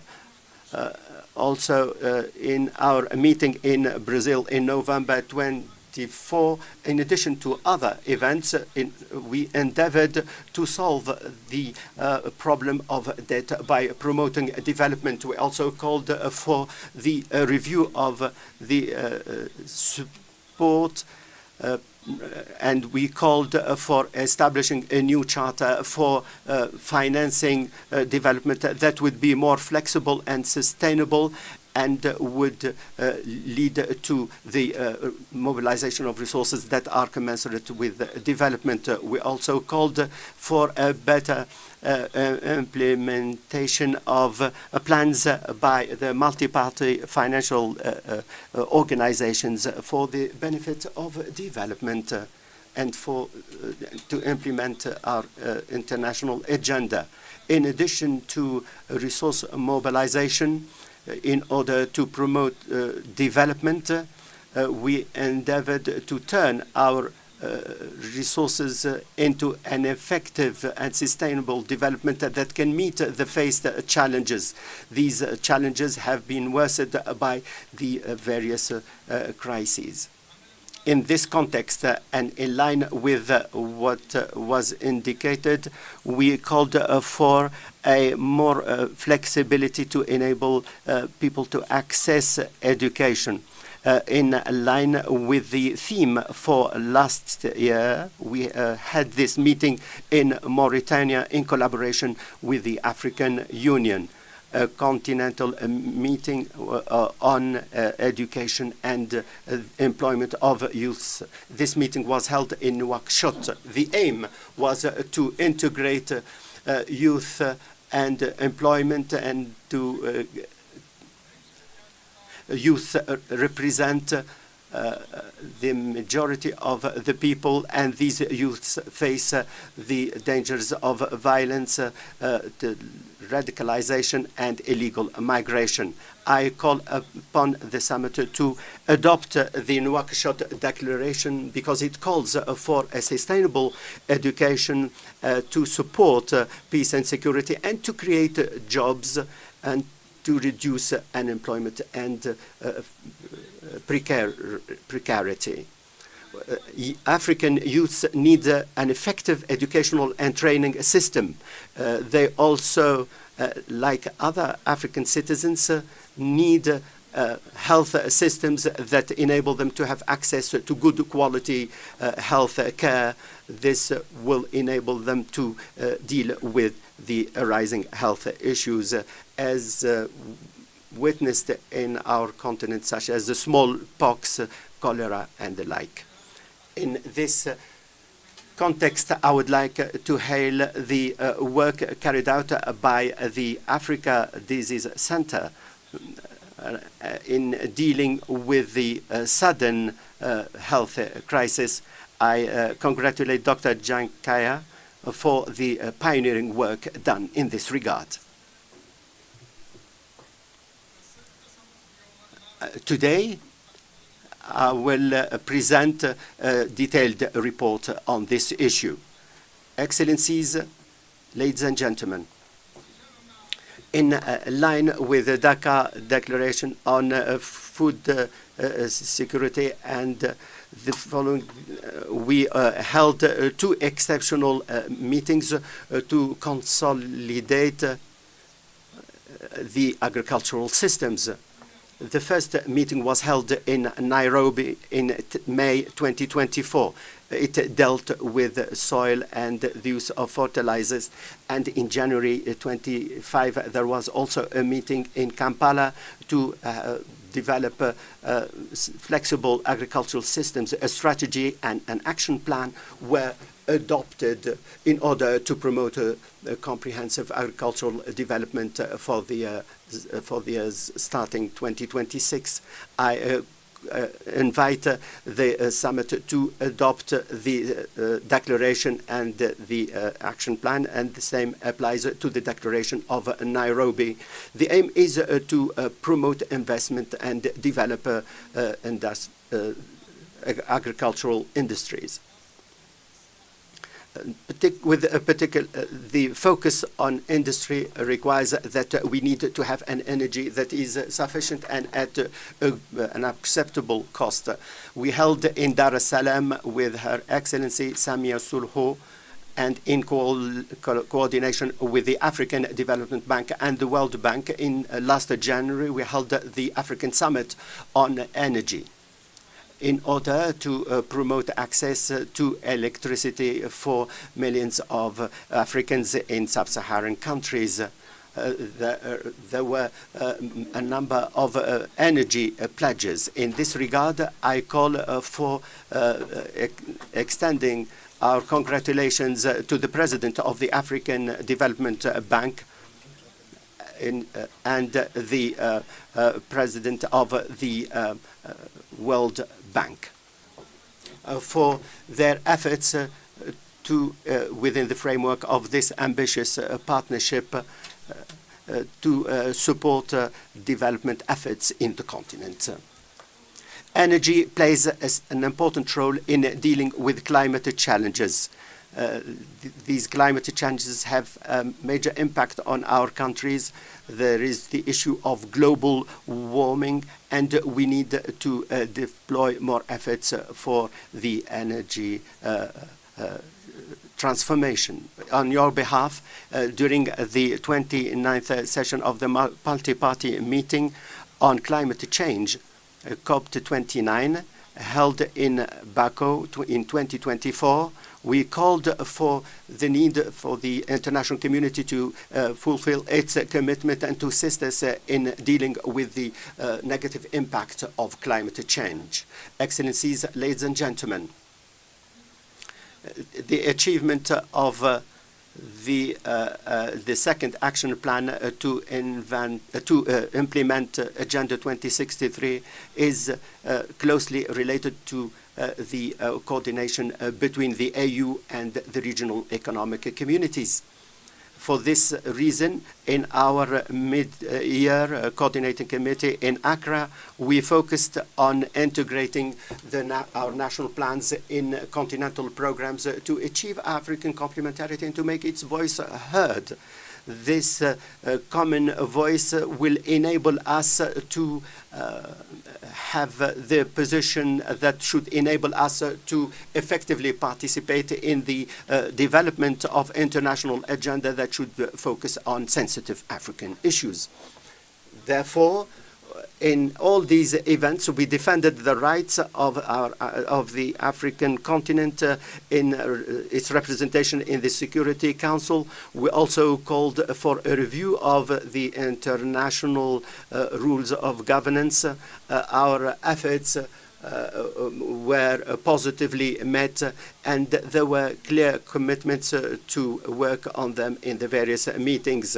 But the effectiveness of the follow-up and the joint African work mean that we need to continue the structural transformation of our continent. You all know the questions raised by the structural transformation, such as the principle of alternation and how this is implemented, in addition to the distribution of positions. Because of the sensitiveness of this issue, we held an extraordinary meeting of the Executive Council, during which there was a decision to see how we can apply the principle of alternation to have a just alternation between the regions. In line with this reformist spirit, we worked on the review of the skills within the African Union. An extraordinary meeting of the Executive Council was held in November 2024 to make a decision on the best ways to carry out this operation. Following extensive consultation, the Council identified solutions to this issue. It established a clear roadmap to continue this process. Excellencies, ladies and gentlemen, in my initial speech, I emphasized the need to overcome the challenges, and I indicated that this could only be done by joint efforts on the basis of our common destiny in order to achieve our noble objectives. Today, I reiterate the same issue as I hand over the chairmanship to His Excellency President João Lourenço, wishing him full success in the mission he is entrusted with. I express my readiness to continue with supporting him. I should seize this opportunity to extend my thanks to Musa Faki Mohammed, the chairperson of the African Union Commission. I hail his leadership skills. I thank him for his valuable support during my term. I extend my thanks to the members of the African Union Commission and the various organs of the organization. I'm very proud for being able to serve my African continent and to be its voice in international meetings. I end my term fully convinced of the capacity of our continent to achieve the objectives of Agenda 2063. I'm more determined to work more effectively in this regard. I reiterate my congratulations to President João Lourenço. I wish him full success. I wish our summit full success. Long live the African Union. Long live Africa, independent and prosperous. I thank you very much for your attention.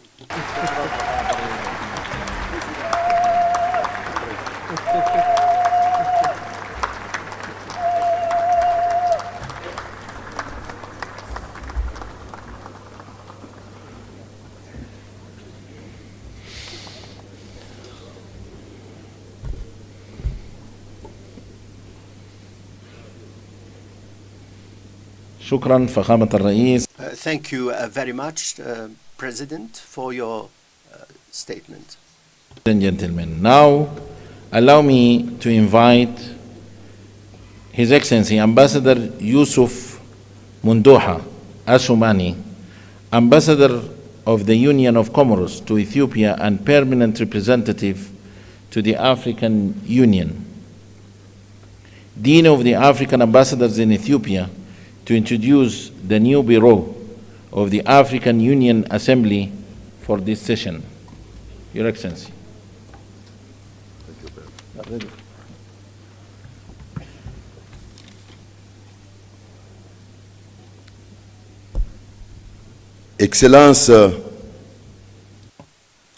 Excellency Ahmed Al-Ghazani, current President of the African Union and the President of the Islamic Republic of Mauritania, Your Excellency Abiy Ahmed, Prime Minister of the Federal Democratic Republic of Ethiopia, Your Excellency, Excellencies, ladies and gentlemen, heads of state and government of the African Union states, Your Excellency Mahmoud Abbas, President of the State of Palestine, Your Excellency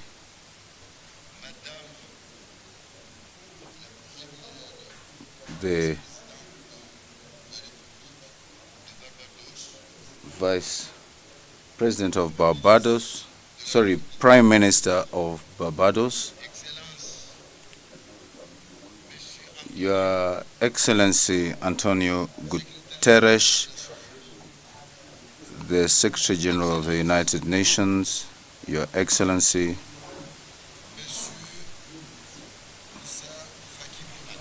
Moussa Faki Mahamat, Chairperson of the African Union Commission,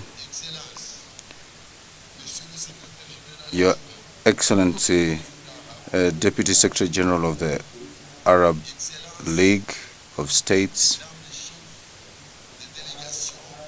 heads of delegations, excellencies, ambassadors, permanent representatives and observers of states,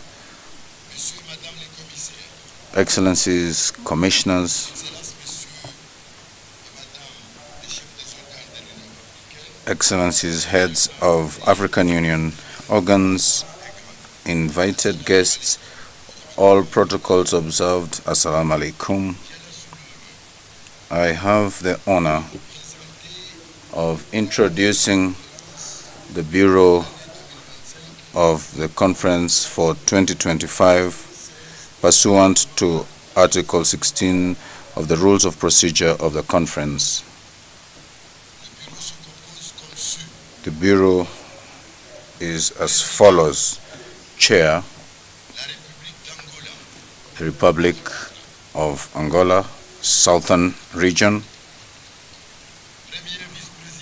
First Vice Chair,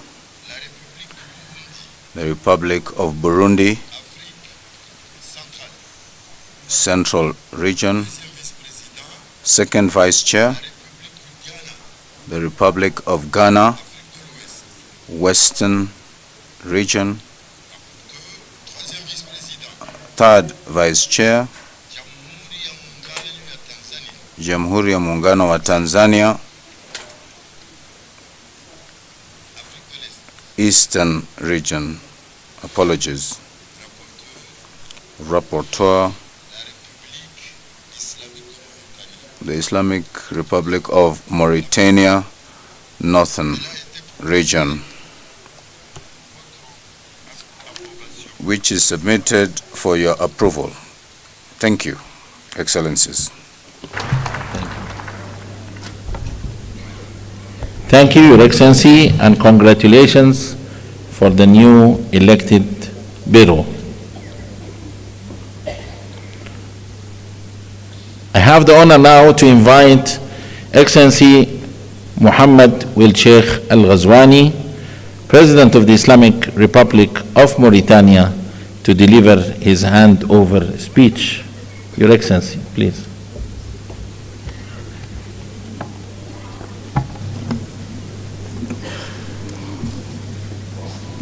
Je voudrais remercier mes chers collègues. I wish to thank my peers, Head Secretary at Government, members of the Assembly,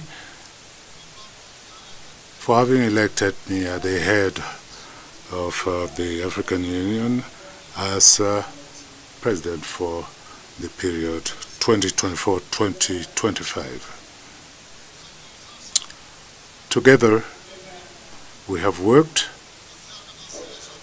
to advance the integration agenda on the continent.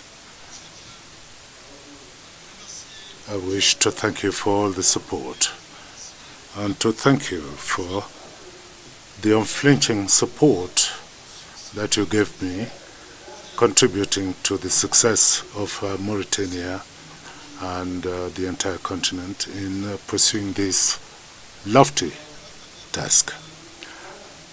I will now call upon my brother, President João Lourenço, to hand over the baton, to him, and I wish him success in this endeavor. Thank you. Thank you, Your Excellency. And now I have the honor to welcome His Excellency João Manuel Lourenço, President of the Republic of Angola, the new chairperson of the African Union, for the handover ceremony in the high table. You are welcome, Your Excellency.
Okay, thank you.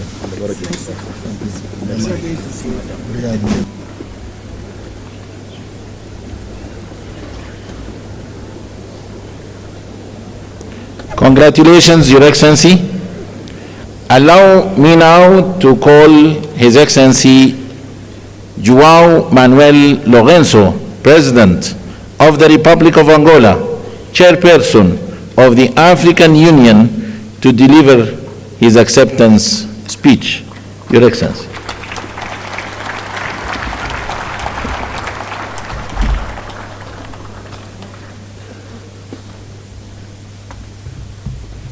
Your Excellency.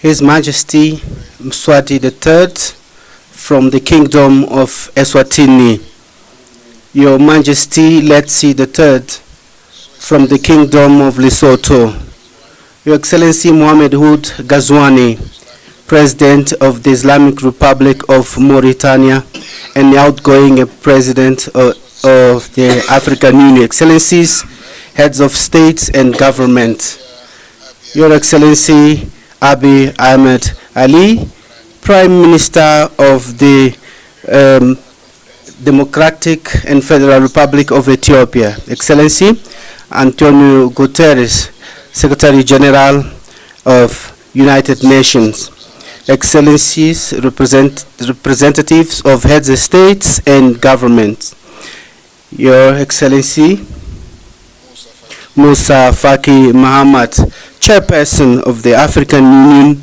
Commission, members, Excellencies, and President Mahmoud Abbas, President of the Palestinian Authority, and our guest of honor, Excellencies, members of the Diplomatic Corps accredited in Addis Ababa, ladies and gentlemen.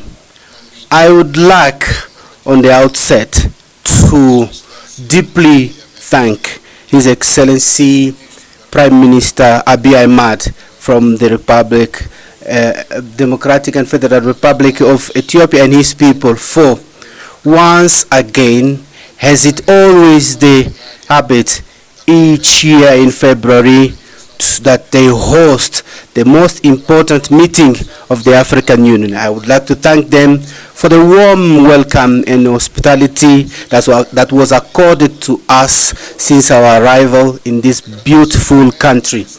I would also thank Mohamed Ould Ghazouani, President of the Islamic Republic of Mauritania and the outgoing President of the African Union for the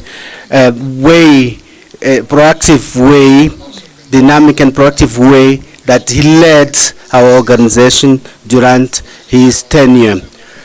We were able to carry out through his mandate actions that contributed to the achievement of the main objective defined by our organization for the last year that just ended.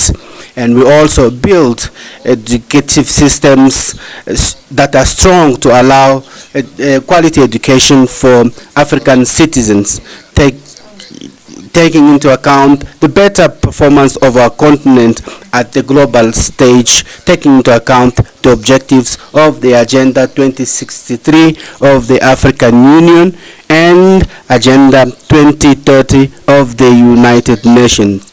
Excellencies, you are leaving us a great legacy. It's upon us now to continue to work and capitalize on your work that you leaving for us.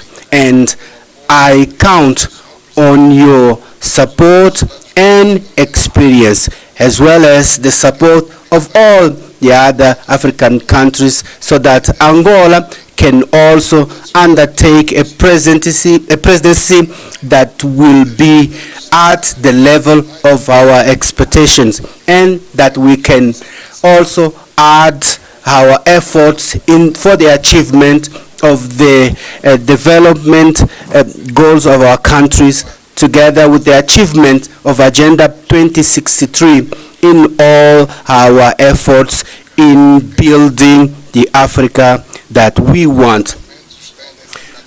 My thanks are also addressed to all the African countries, but more especially Southern region, for the trust entrusted to us in order to lead in 2025 the African Union, at a time when our continent is faced with major challenges related to peace and security, which are a blockage to many initiatives and actions that we want to undertake for the development of our nations.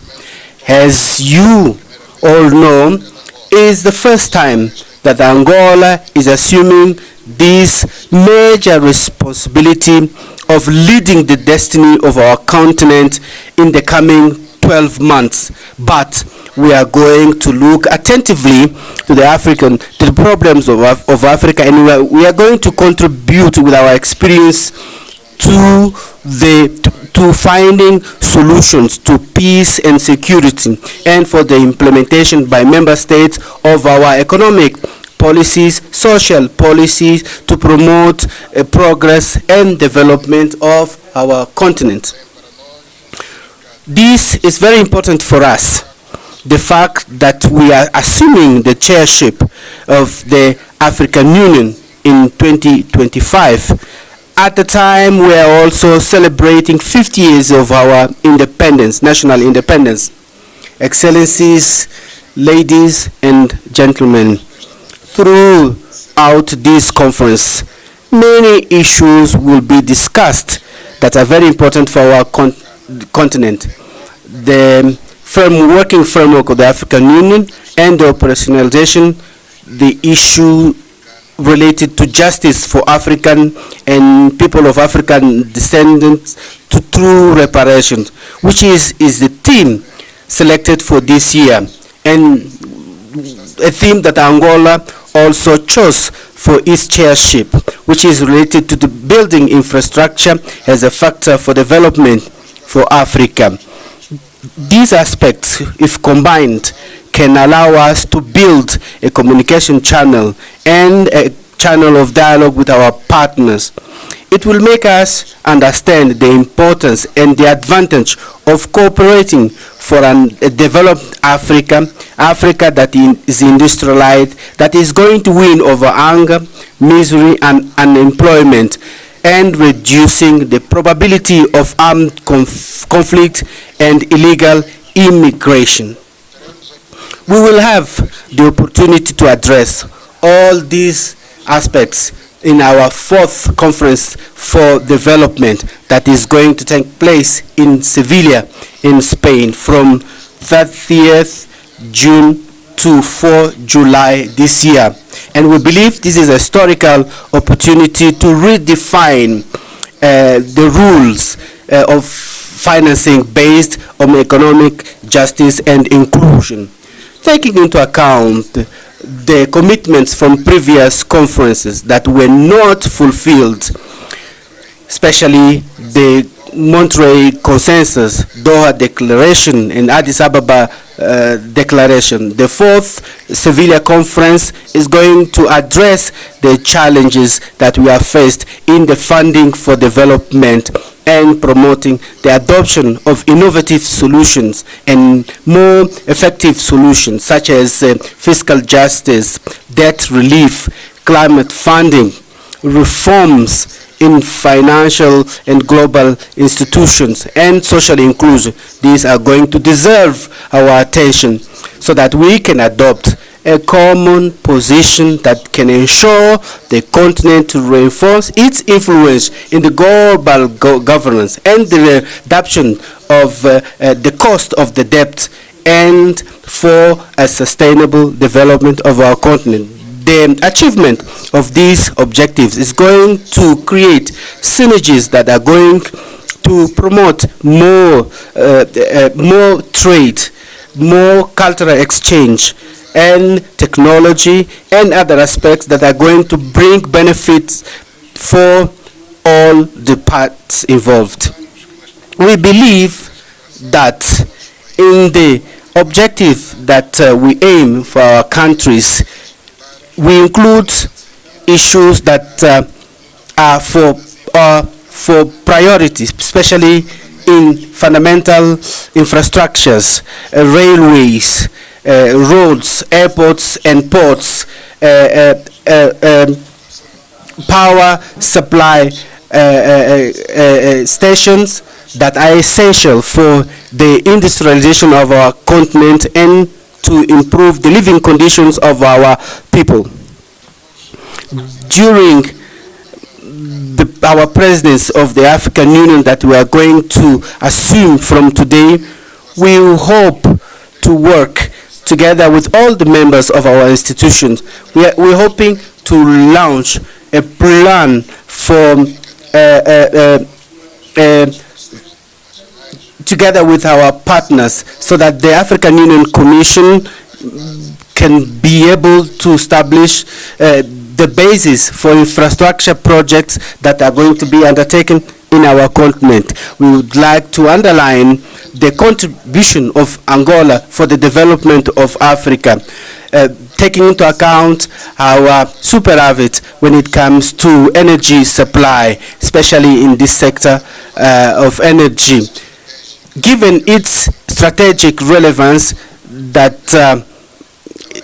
it have in the transportation of goods and in African trade between Africa and within Africa, taking into account the Lobito corridor and the Tanzanian railways that we believe are going to play a major role in connecting African countries and in promoting the trade that we want to achieve, especially under the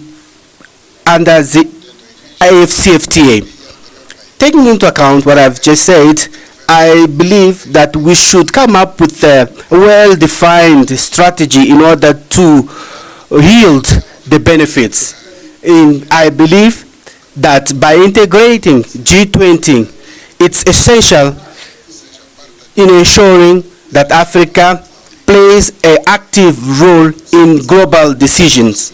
Excellencies, ladies and gentlemen, the strategic lines of our presidency are aligned in general terms with the priority actions defined by our continent, especially under the acceleration of the implementations of the second 10-year implementation plan of the Agenda 2063, especially covering 2024-2034, centered in transportation infrastructure, connectivity, energy, natural resources, peace and security, agriculture, blue economy, continental integration, and African free trade area and strategic partnerships. In this framework, our major lines of our interventions of major importance is the issue of peace and security, because we believe this is one of the pillars for the materialization of the aspirations of our Agenda 2063 of the African Union, especially the program that aims at silencing the guns by 2030, by transforming Africa in a peaceful region, safe, with a promising future, with prosperity for all Africans, and in placing our continent in the development route. In the reports of our activities, the undertaken as a champion, AU champion for peace and reconciliation in Africa, I made a detailed presentation, the activities that I undertook in helping the achievement of peace in our continent, especially in the eastern region of the Democratic Republic of Congo. I will also present my vision on what I believe that is essential to be taken into account in the future in order to put an end to the conflicts in Africa and in order to address the challenge of unconstitutional change of government, terrorism, invasion, and occupation of neighboring countries. We also have major challenges related to natural disaster resulting from climate changes and Marburg, cholera, and other diseases that are affecting us, and call on us to unite our efforts in order to find collective solutions for their elimination. In this perspective, I believe that it's essential that the third conference on the oceans that is going to take place in France is an opportunity for us to address the main concerns of this topic and that are affecting our continent. With more than 30 coastal countries, our continent will have to protect maritime ecosystems and promote blue economy and undertake more actions against illegal fish, maritime pollution, and against climate changes, which are major challenges that we have to face together permanently. I would like to hope that this conference will contribute to reinforce our coastal resilience and building conditions to mobilize international funding for sustainable projects under the blue economy. Excellencies, this year and during the Angolan presidency, we are going to work in coordination with the African Union Commission to mobilize financial resources through the contributions of our member states in order to be able to have necessary resources for the realizations of projects and programs of continental level and reducing our dependencies for external funding. Excellencies, ladies and gentlemen, we are living a global landscape, a very challenging global landscape, especially with the challenge in our continent and in Eastern Europe and Middle East. Despite all that, we are sure that by combining our efforts and joining force, we are going to overcome these challenges and build the Africa that we dream of, contributing in the solution of the problems that are affecting our humanity. It's in this context that I believe that we should continue to act together so that the United Nations will be more inclusive and more aligned to the challenges and opportunities. And the reform of the United Nations should continue to be a priority for our continent. And it is very important to reaffirm our commitment with the consensus of Ezulwini and the Sirte Declaration of 2005 for 2 seats as permanent members with the right of veto and other privileges that are related to the seats.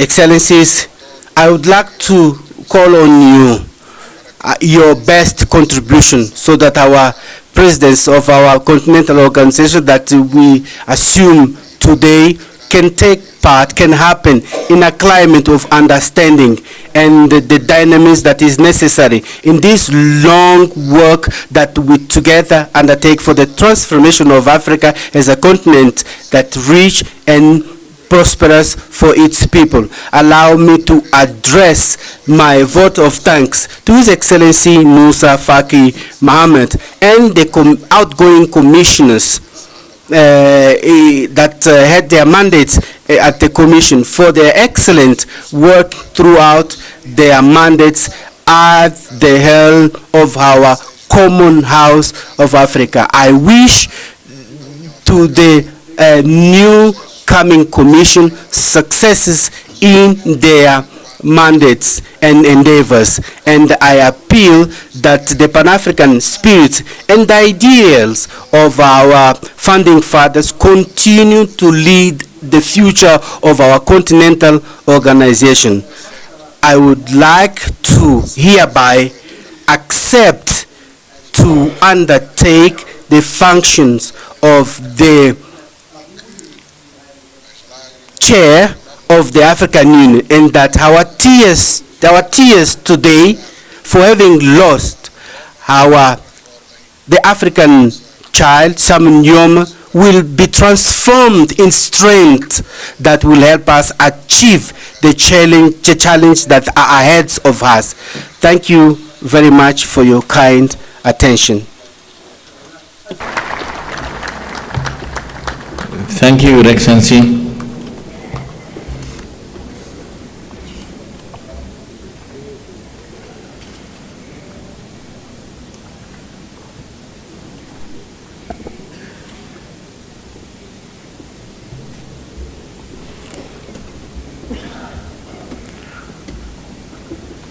Excellencies, ladies and gentlemen, in introducing the theme of the year 2025, Justice for Africans and People of African Descent through Reparations, it is now with great honor that I welcome Her Excellency Dr. Monique Nzanza Baganwa, the Deputy Chairperson of the African Union Commission, who will share her introductory remarks.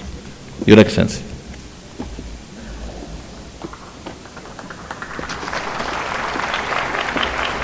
Then we will introduce Barbados.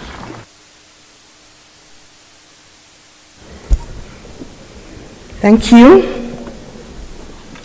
Your Excellency, the Chairperson of the African Union, Your Majesties, Excellencies, Heads of State and Government, Your Excellency and dear brother, the Chairperson of the African Union Commission, ladies and gentlemen, in the interest of time, allow me to stand on already established protocol.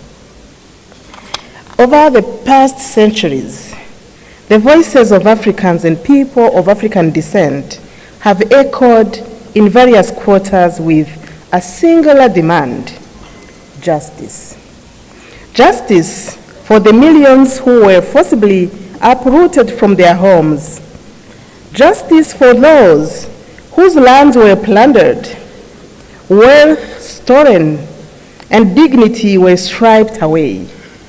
And justice for the generations that continue to face economic, social, and political disenfranchisement stemming from historical wrongs. As I draw my term in office as Deputy Chairperson of the African Union Commission to an end soon, a unique opportunity is offered to me and one of my teams, SIDO, to introduce to you the 2025 theme of the year, Justice for Africans and People of African Descent through Reparations. As we embark on this journey in 2025, we are guided by the words of the eminent Pan-Africanist Kwame Nkrumah, who declared, and I quote, "We face neither east nor west. We face forward." The African Union's Agenda 2063 envisions a continent that is integrated, prosperous, and driven by its own citizens, a continent that is peaceful. The strength of this Africa has always been in its unity and resilience. At this moment, we stand at the precipice of history, and together we shall pave the way for a more just and dignified future for Africa, the CARICOM, and Africa's global diaspora at large. Your Majesties, Your Excellencies, as I conclude, since I'm not the one to deliver the high-level message, we have two leaders who will do it in just a short. But let me take this opportunity to thank all our stakeholders who have journeyed with us. Thank you, Ghana, and our champion, President Mahama, for inspiring the African Union with this theme. I wish to thank you, my dear brother Musa Faki, for your leadership and support. But through you also acknowledge our teams who have worked hard around this theme of the year. Especially, I wish to recognize two ladies. Madam Coleman from your cabinet chairperson and Angela from CEDAW. You did an amazing work. Special appreciation goes to Her Excellency Nia Amor Motley, Prime Minister of Barbados and Chair of the CARICOM Authority. You have traveled all the way from home to another home to join us in today's launch. May I now invite you, Your Excellency, to come to the podium and address this august assembly. I thank you.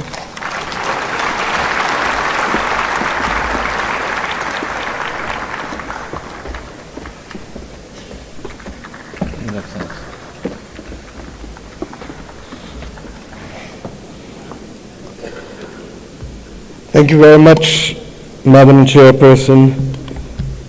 Your Excellencies, and may I start, Chairperson of the African Union, President of Angola, Your Excellency, Prime Minister of the Federal Democratic Republic of Ethiopia, and our host, Dr. Abiy Ahmed, Your Excellency, outgoing Chairperson of the African Union and President of the Islamic Republic of Mauritania, Your Majesties, Your Excellencies, Heads of State and Government of the African Union, and First Ladies present, Your Excellency, the President of the Palestinian Authority, Your Excellency Antonio Guterres, Secretary General of the United Nations, Your Excellency Musa Faki Mohammed, Chairperson of the African Union Commission, Your Excellencies, former heads of state and heads of government of the African Union, distinguished delegates, ambassadors, and guests all. I stand here clothed in the spirit of the battles of Adwa, conscious that it was that battle within 24 hours that shook the confidence of the powers of Europe, but inspired the people of Africa and the children of the African diaspora that good would prevail over evil and light over darkness, but only in the context of our unity. I stand here conscious that it was that battle that forged the beginnings of Pan-Africanism that eventually led to the movement for independence and the destruction of the colonial powers to give us not full development and power, but the first steps of political independence. I stand here conscious and buffeted by the dreams and works of the great Pan-African pioneers, and conscious that as a children of the Caribbean, we have long dreamt for the moment of unity with our brothers and sisters of Africa, a division that was secured by those whose success and survival depended on separation of us rather than on the ability for us to act as one common people.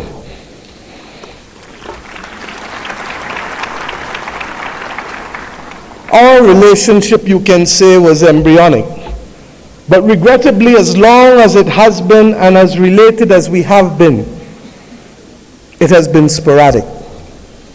And it is up to us as the children of independent states to determine whether the history of separation shall be our future or whether the spirit of Adwa can be our inspiration to confront the challenges of a new world.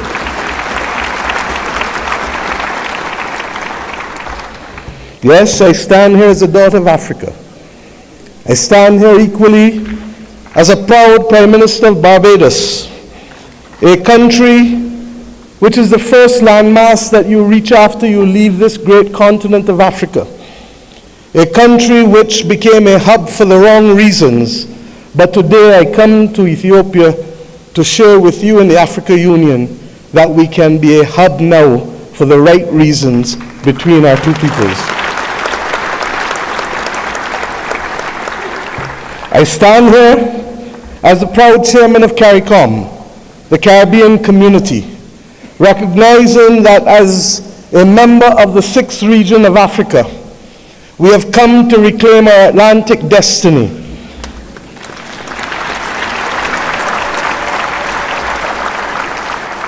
We have come to ensure that the very futures of our people are different and will not once again be determined by a middleman who will ensure that the Middle Passage is one that sees our people at the bottom of the ocean's floor of the Atlantic or in the fields of the plantations of the Caribbean,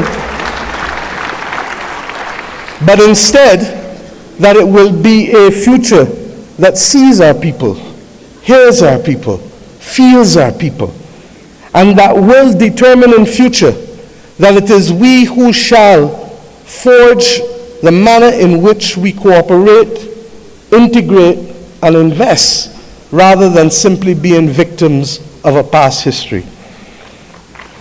I stand here equally as the chair of the V20, 70 countries across the world that are climate vulnerable, 40% of whom come from this great continent of Africa, recognizing that it is only through unity that we can confront the existential crisis of our generation, that of the climate crisis. The Secretary General of the United Nations has already laid out, ably so, many of the iniquities that we continue to face in spite of political independence.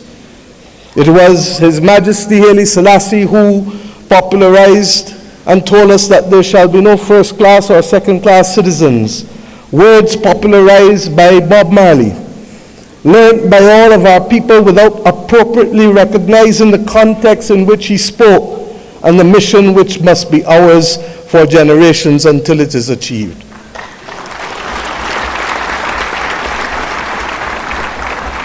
He told us that there would be war if there were first-class and second-class citizens. He told us that there would be war if the color of our skin was more significant than the color of our eyes. And we see here in the continent the continued descent into conflicts, born out of ethnicity differences, born out of a mad grab for resources, not invariably for our own benefit, but for the benefit of others who seek to use our people as pawns in the determination of their own future. But we stand here as proud people, and we have enough among ourselves to know the difference between right and wrong, and to forge a future that is not for a few, but for the many. Indeed, as the world confronts the climate crisis, it is the poorest of the poor who remain the most vulnerable to floods and droughts and hurricanes. It is the poorest of the poor, and soon to be the middle of the middle, who will no longer be able to access insurance and therefore to be able to forge ahead with development if we do not make changes. We have examples of a partnership that have worked for us, not just from the spirit of Adwa and the conquest and the rise of the Pan-Africanist movement in our history, but within recent times. During the COVID-19 pandemic, it was the Africa Union, under the leadership then of President Ramaphosa, and with the assistance of Dr. Tedros of the WHO, that recognized that the Caribbean, which was being marginalized by denial of access to basic therapeutics, basic medical equipment, to vaccines, that we should not be left as pariahs on the global landscape, but that our brothers and sisters in Africa would bring us through the Africa Medical Supplies platform to be able to ensure that we could secure for our own people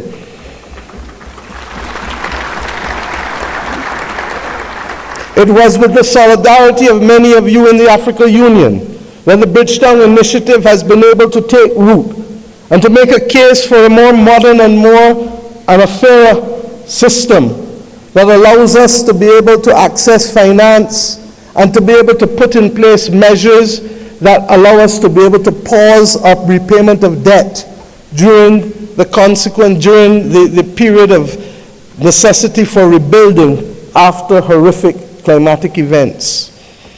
We have seen how partnership helps us. We do not need any more evidence.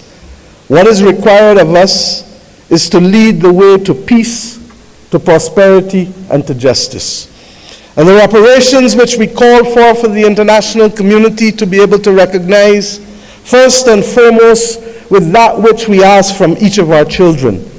Say sorry. Say sorry, and mean it.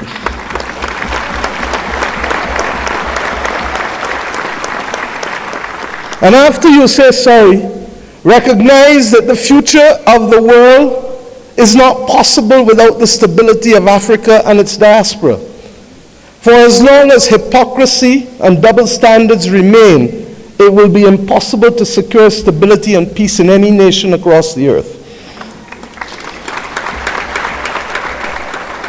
The reparations that we call for, beyond sorry, must be for fair access and development and compensation, because we each started the journey of independence with a chronic deficit of resources, a deficit of fairness, a deficit of opportunity. And it is up to us, many of us in the second and third generation of independence, to be able to frame out fairly in a mature conversation what those reparations must look like if we are to attain justice and to inspire the young people of this world that good must always prevail over evil. But it is not only the reparations that we ask from the international community, because we ourselves must repair the damage that was foisted on us. The notion that transit visas, begging for them, must be the lot of our people in order to move across this world cannot be something that gives us satisfaction.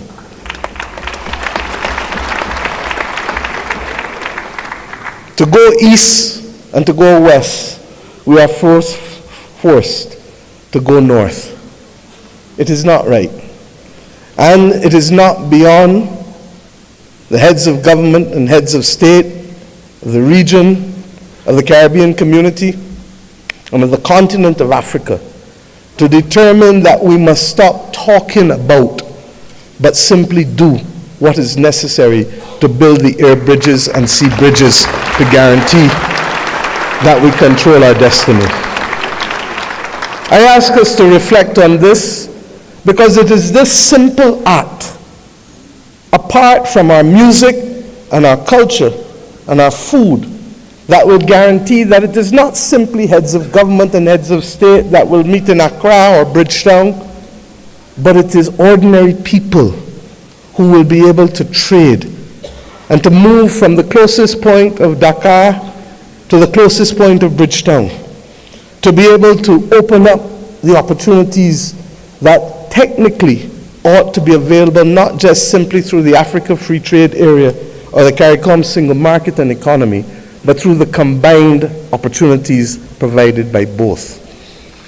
I ask us equally to recognize that in an era where AI is threatening to redefine what humanity can do and even if we can survive, that it is not ours to be the victims once again of technology as we were with gunpowder, but it is for us to help shape the future of the world, because more often than not it is Africa and its people who have brought the humanizing forces to bear on civilization. And if we are to be the cradle of civilization, then we are to be the protectors of people and planet, of humanity, as we go forward. And some watching on may say, how? And I say, how not? How not does a continent that has 40% of the world's minerals not be in charge of helping to secure the destiny and stability of the planet? How not does the numbers of our two communities, who constitute a third of the world's states, not act in singular purpose to forge the kind of world that we want and to be able to ensure that the institutions that deny access to us, to hear our voices as reflective of the continent and of the small island developing states of the world, how do we not secure that admission, which is not only just, but a moral imperative if the world is to have stability in this 21st century? My friends, I ask you, how do we not secure this victory when 1 in every 5 and possibly 1 in every 4 persons on the planet will come from this continent and its diaspora? Those who lead today have a moral imperative, not just to our citizens in our own countries, but above all else, to unity. The spirit of Adwa demands of us that we recognize that even in the face of the greatest technology being foisted upon us, that we can rise and win if we act in unity. This has been a message not given by our generation alone, but by previous generations of African and Caribbean leaders. But we ask ourselves, why does it elude us? And the answer comes not from outside, but only from within. When I speak of the USA with affection, I do not only want to speak of that which is known in the Americas. I want to speak about that which ought to have been possible if the 1884 Berlin talks did not take place. The possibility of the United States of Africa, which is as diverse as India, which is as diverse as China in terms of ethnicity and language and religion, but which is entirely possible if we see not ourselves first, but we see the unity of ourselves together. This may be the cry of a naive and romantic daughter of Africa. But if that is the case, I prefer to die being a naive and romantic daughter of Africa than one who is cynical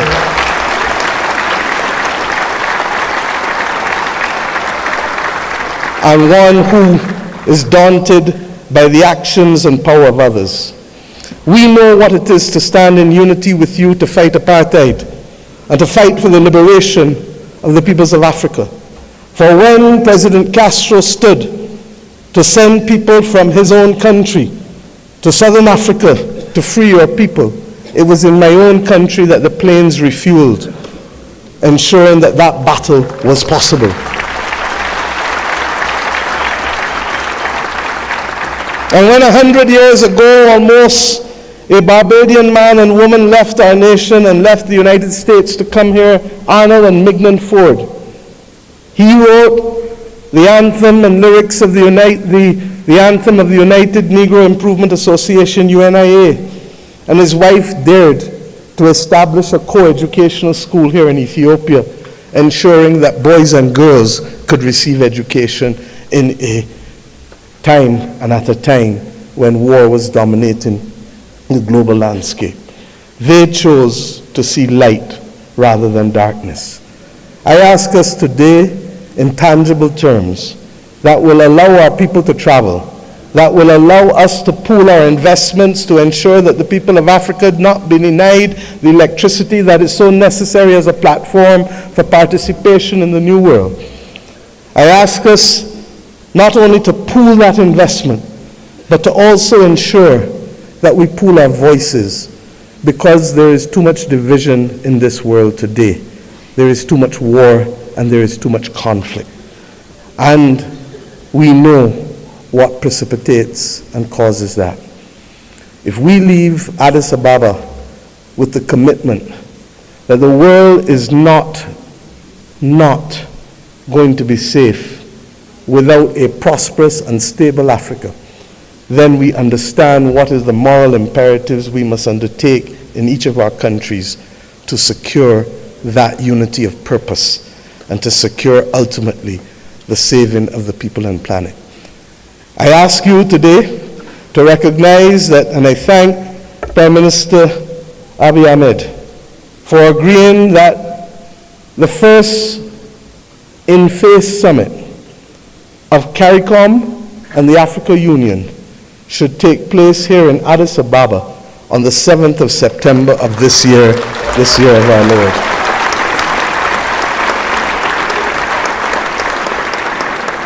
By that simple act, we build on the inaugural summit which took place virtually in 2021. But more importantly, we seek to regularize and to establish as a permanent point of interaction the unity of which I speak and call for. And I ask you as I leave this podium to recognize that we too in the Caribbean want to see you. Indeed, in my own country in Barbados, we will celebrate the Caribbean Festival of Arts, the 15th CariFesta, from August 22nd to August 31st. And we do so not only asking for those from Cuba and Bahamas in the north, to Venezuela, to Suriname and Guyana in the south, to Belize in the west and the Eastern Caribbean to come together to express our commitment to each other creatively through food and fashion and music and dance and art and sculpture and talk. Talk of philosophy, talk of religion, talk of who we are, talk of the future. I ask us to recognize that we celebrate this year our resilience and that we do so not only asking the people of the Caribbean to come, but the people from whom we came here in Africa, in India, in China, and the continent to which we went, in particular, in Central America and Latin America. This is our moment to show the world that we were not simply apostrophes to the history and the modern history of humanity, but that truly we are the ones who can level the playing field and to create the opportunities that will allow the world to see people, hear people, and feel people, and to value the planet and its biodiversity at the very time when it is greatest in crisis. Let us remove the scars of history and be firm craftsmen of our fate, recognizing that the only people who can stop us now are we, but ourselves. We have to emancipate ourselves from mental slavery and to build the future that our people want of us and to give them that pride that is theirs. And we must do so in the spirit and with the results of ADWA. Thank you.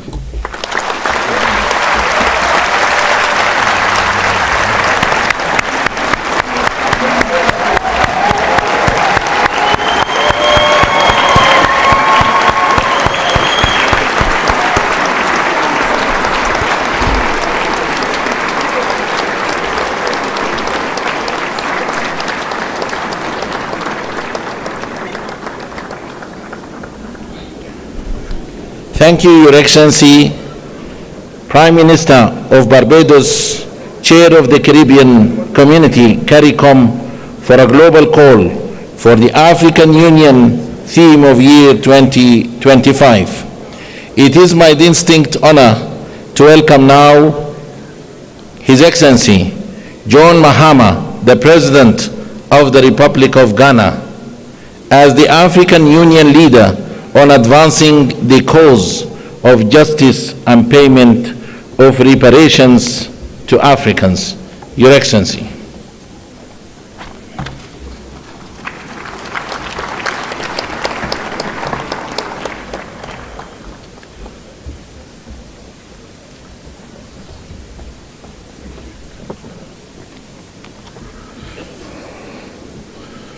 Thank you.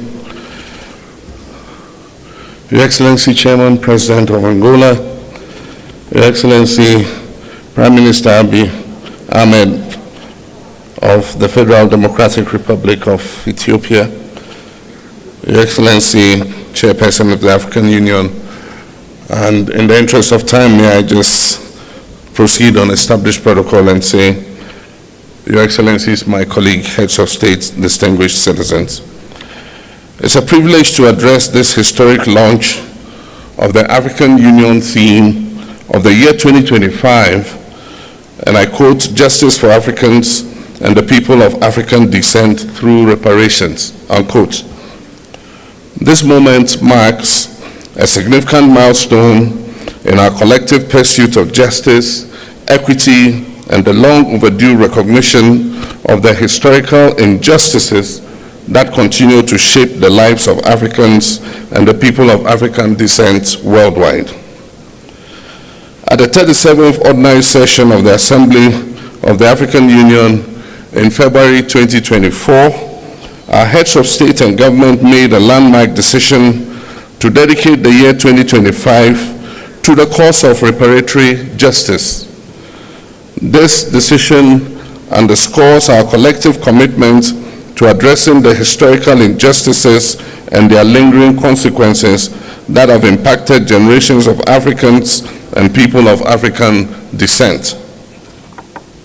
It aligns with our broader struggle for liberation, unity, and socio-economic empowerment as enshrined in Agenda 2063, the Africa we want, a vision for an integrated, peaceful, and prosperous continent. Your Excellencies, the transatlantic slave trade was one of the most heinous crimes against humanity, spanning about 400 years and forcibly displacing more than 12.5 million Africans. It is estimated that at least 2 million of our compatriots perished during the Middle Passage alone. The legacy of this brutal system, along with colonialism, apartheid, genocide, and new colonial exploitation, have left deep and enduring scars on the fabric of our societies. Today, the descendants of enslaved Africans continue to face economic disparities, social inequality, systemic discrimination, and racial prejudices. Addressing these challenges require more than just acknowledging them. It demands action. The economic impact of colonialism on Africa has been profound. Historical estimates suggest that the continent lost trillions of dollars in both human and material resources due to colonial exploitation. The forced extraction of wealth, which included minerals, cash crops, and labor, deprived African nations of the capital and infrastructure necessary for sustainable development. Colonial policies intentionally stifled industrial growth, leading to a dependency on foreign economies that persists even till today. The systemic plundering of Africa's natural resources, coupled with the disruption of traditional governance structures, has resulted in lasting consequences, worsening poverty and the development and inequality throughout the continent. In November 2023, Ghana hosted the Accra Reparations Conference, a historic gathering that brought together African heads of state, scholars, and representatives of the global African diaspora to advance the reparations movement. This conference reaffirmed the urgent need for comprehensive reparatory justice and laid the foundation for stronger advocacy and policy frameworks. It provided a platform for dialogue on the financial, cultural, and social restitution necessary to address the enduring effects of slavery and colonialism. The outcomes of this conference served as a guiding pillar for our collective efforts moving forward.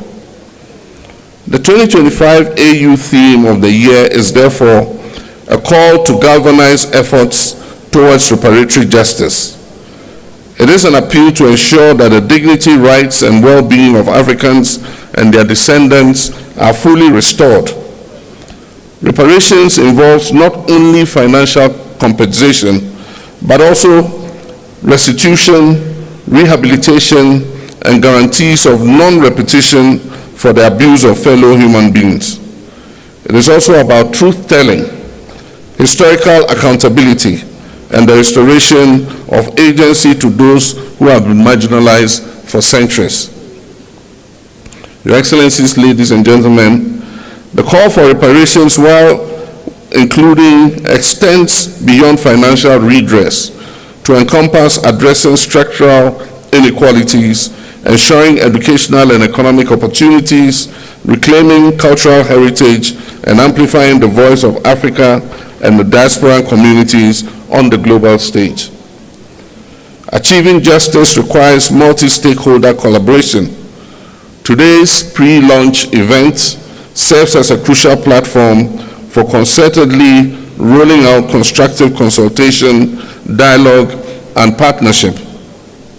We welcome the participation of AU member states, regional economic communities, the global African diaspora, civil society organizations, academia, the private sector, and international partners in this transformative endeavor. The African Union Commission, in collaboration with key partners, have developed the concept note and revised the roadmap to guide the implementation of the Reparations agenda. This initiative will further the aspirations of Agenda 2063, fostering an Africa that is self-reliant, just, and inclusive. Through this launch, we seek to, among other things, mobilize political will and commitment towards reparatory justice and racial healing. Present and discuss the roadmap for implementing the 2025 theme of the year. Foster partnerships among AU member states, diaspora communities, and like-minded international allies. Engage stakeholders in resource mobilization efforts to support reparations initiatives across Africa. Elevate awareness and advocacy to ensure sustained engagement beyond 2025. Encourage dialogue and knowledge sharing among experts, policymakers, historians, and affected communities. And finally, to ensure an end to the culture of silence and denial on racism and colonialism. Your Excellency, the work ahead requires a unified voice, a clear strategy, and unyielding commitment. Today, we reaffirm our commitment to working together to develop policies and frameworks that will support reparations efforts across Africa and beyond. We must continue to advocate for stronger legal and institutional mechanisms at the national, regional, and international levels to ensure that reparatory justice for the historical trauma inflicted on global Africa is not just a conversation, but a reality. Your Excellencies, ladies and gentlemen, to conclude, I wish to express Ghana's unwavering support for this critical initiative. Let us seize this moment with the determination it deserves as we work together towards a future that is fair, that is just, and equitable for all Africans and people of African descent, and by natural extension, the uplifting of all humanity. I thank you.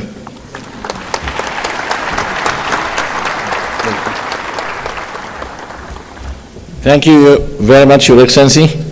Allow me now, Excellencies, ladies and gentlemen, to move to the family photo while calling the rest of the respective delegates to remain in their seats. Remain in their seats, please, to ensure the smooth organization of the family photo.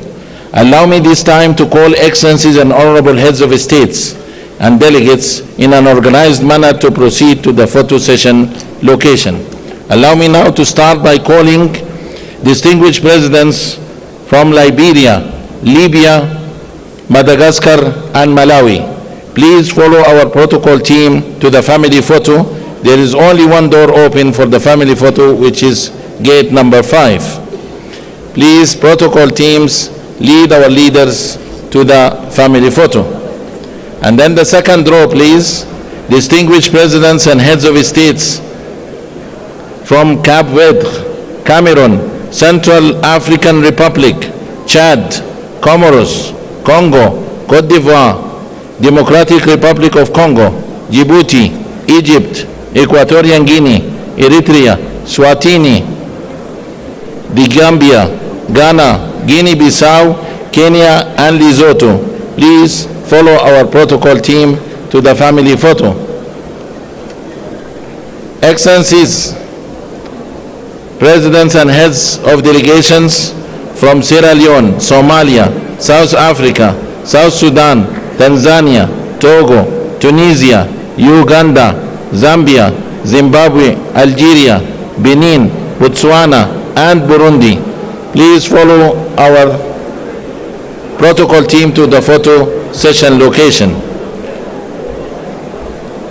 Honorable Presidents and Heads of Delegations from Mauritania, Mauritius, Morocco, Mozambique, Namibia, Nigeria, Rwanda, Sahrawi Republic, Sao Tome and Principe, Senegal, Seychelles, please follow our protocol team. Excellency Prime Minister of Barbados. They went? Okay.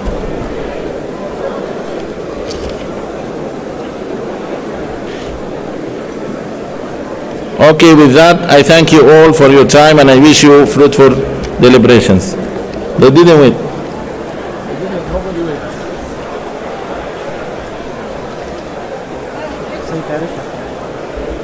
Yes.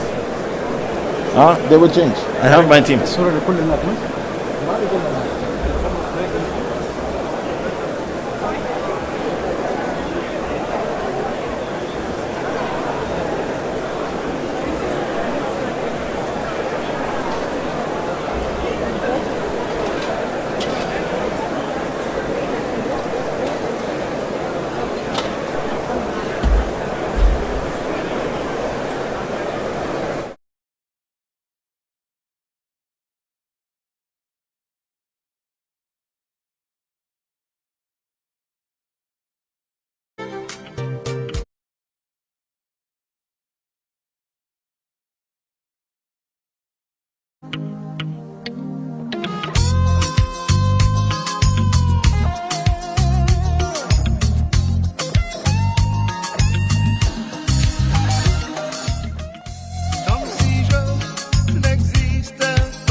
I have traveled the length and breadth of this beautiful continent, and I have seen the faces of Africa's future.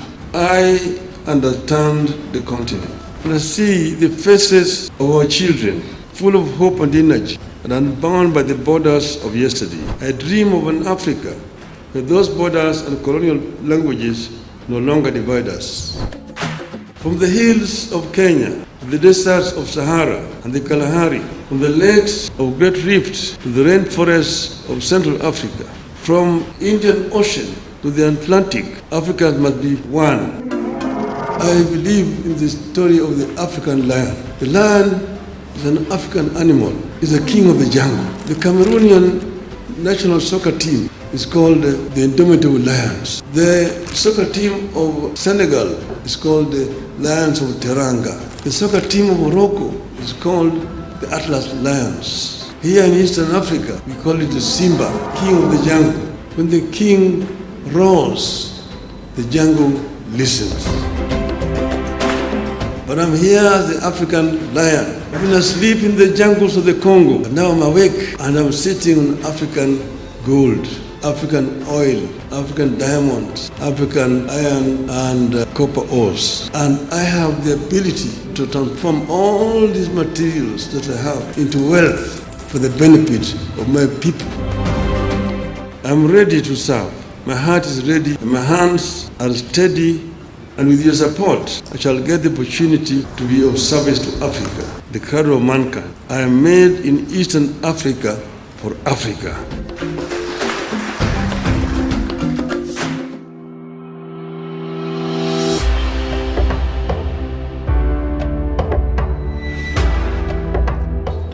To the African people, Kenya presents to you a candidate who will give the AU visibility and a deserving place in global discourse. One of the expected priorities is to take the African Union to the people and make it work for the citizens of Africa. Indeed, Honorable Raila is a Pan-Africanist who has emerged at the right time to drive Africa's transformation. Than that. You will make Africa proud. You will make Africa powerful. You will make Africa peaceful. And you will make Africa prosperous. We will do our part. We pray that God will make you do your part. We are gathered here as Pan-Africanists to endorse the candidature of Right Honorable Raila Odinga to bid for the African Union Chairperson. As a chairman of the East Africa community, I strongly appeal to the region to rally behind Right Honorable Odinga, adopt him as the region's candidate. Let us talk to our friends across the continent so that Right Honorable Odinga can be the next chairperson of the African Union. It is with all this in mind that the government of the United Republic of Tanzania endorses the candidature of Right Honorable Raila Amolo Odinga for the position of Chairperson of the African Union Commission. Tanzania knows Odinga as Pan-Africanist leader who believes not only in the promise of African integration, but also in its practicality. Excellencies, with Right Honorable Raila Odinga, we envision an African Union that is ever strong, that is championing Africa's socio-economic development, and that ensures Africa's voice takes center stage globally. I am here to support the candidature of Raila Odinga. On behalf of Uganda, because he is a convinced Pan-Africanist. The Honorable Raila Odinga is a celebrated statesman whose longevity in leadership has been sustained by an unrelenting devotion to democratic change as the foundation of sustainable freedom and prosperity. Kenya endorses his candidature unreservedly. I am confident that he will give his utmost and do all it takes to make Africa proud and Africa powerful.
a man of the people, a mobilizer par excellence, a nationalist, patriot to the core, selfless leader, a peacemaker, and a lifelong Pan-Africanist.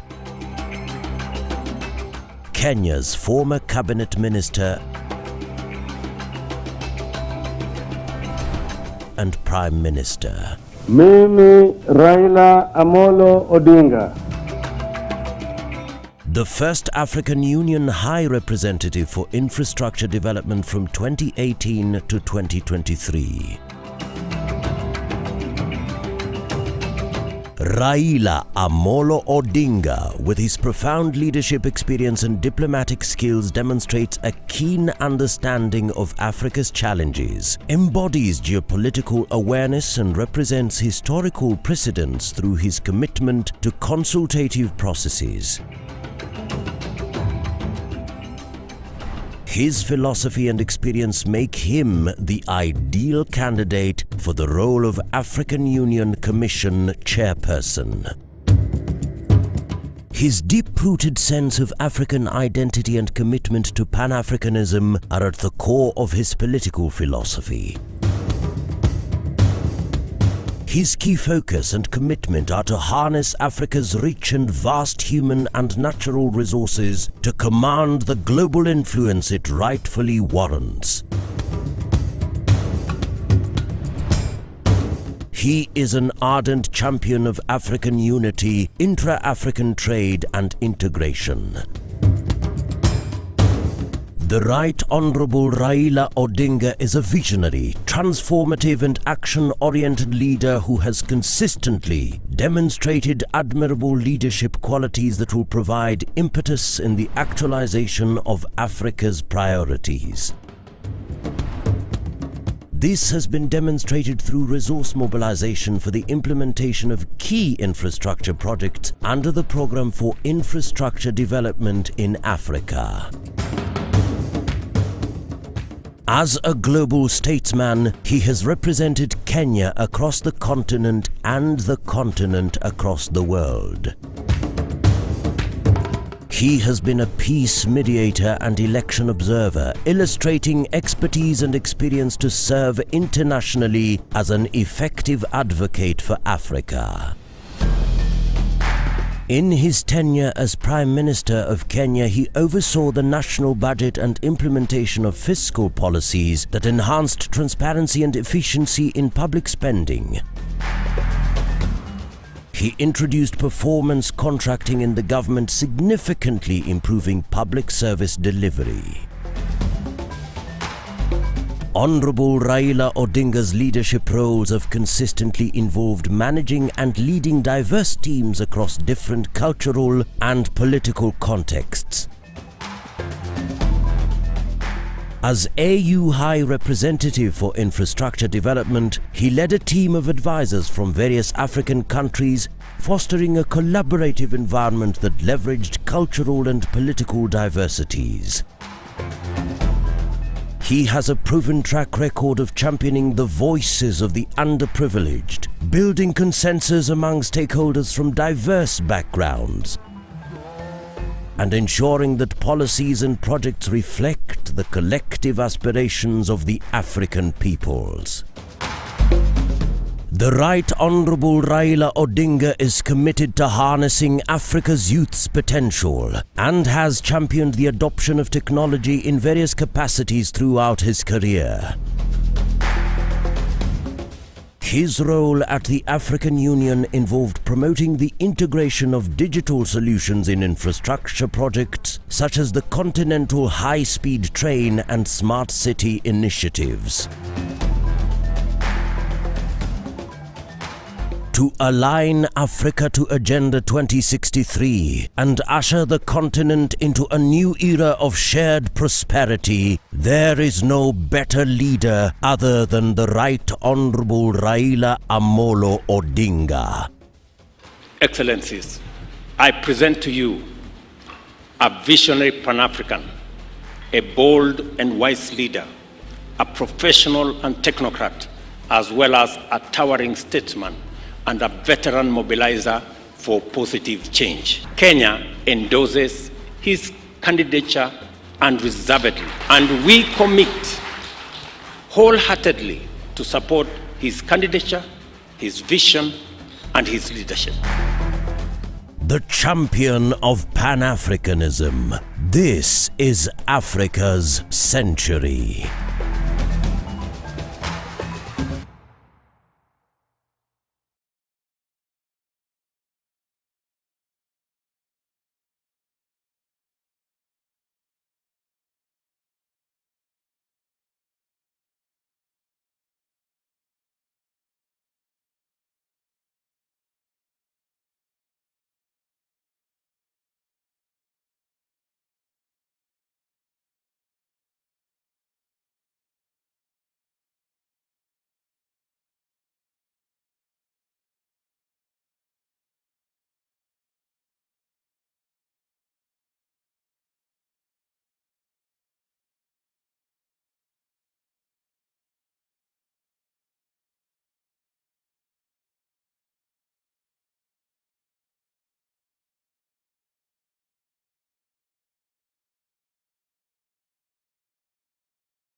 Our potential is fully realized.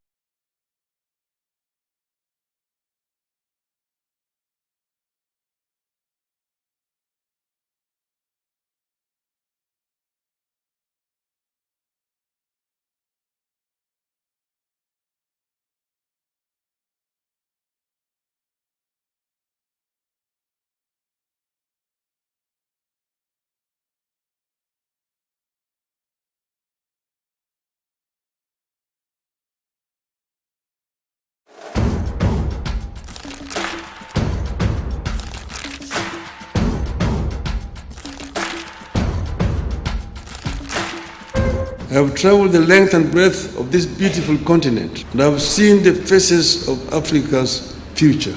I understand the continent, and I see the faces of our children, full of hope and energy, and unbound by the borders of yesterday. I dream of an Africa where those borders and colonial languages no longer divide us. From the hills of Kenya, to the deserts of Sahara and the Kalahari, from the lakes of Great Rift to the rainforests of Central Africa, from Indian Ocean to the Atlantic, Africa must be one. I believe in the story of the African lion. The lion is an African animal, is a king of the jungle. The Cameroonian national soccer team is called the Indomitable Lions. The soccer team of Senegal is called the Lions of Teranga. The soccer team of Morocco is called the Atlas Lions. Here in Eastern Africa, we call it the Simba, king of the jungle. When the king roars, the jungle listens. But I'm here as the African lion. I've been asleep in the jungles of the Congo. But now I'm awake and I'm sitting on African gold, African oil, African diamonds, African iron and copper ores. And I have the ability to transform all these materials that I have into wealth for the benefit of my people.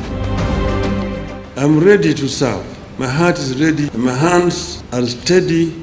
And with your support, I shall get the opportunity to be of service to Africa, the cradle of mankind. I am made in Eastern Africa for Africa.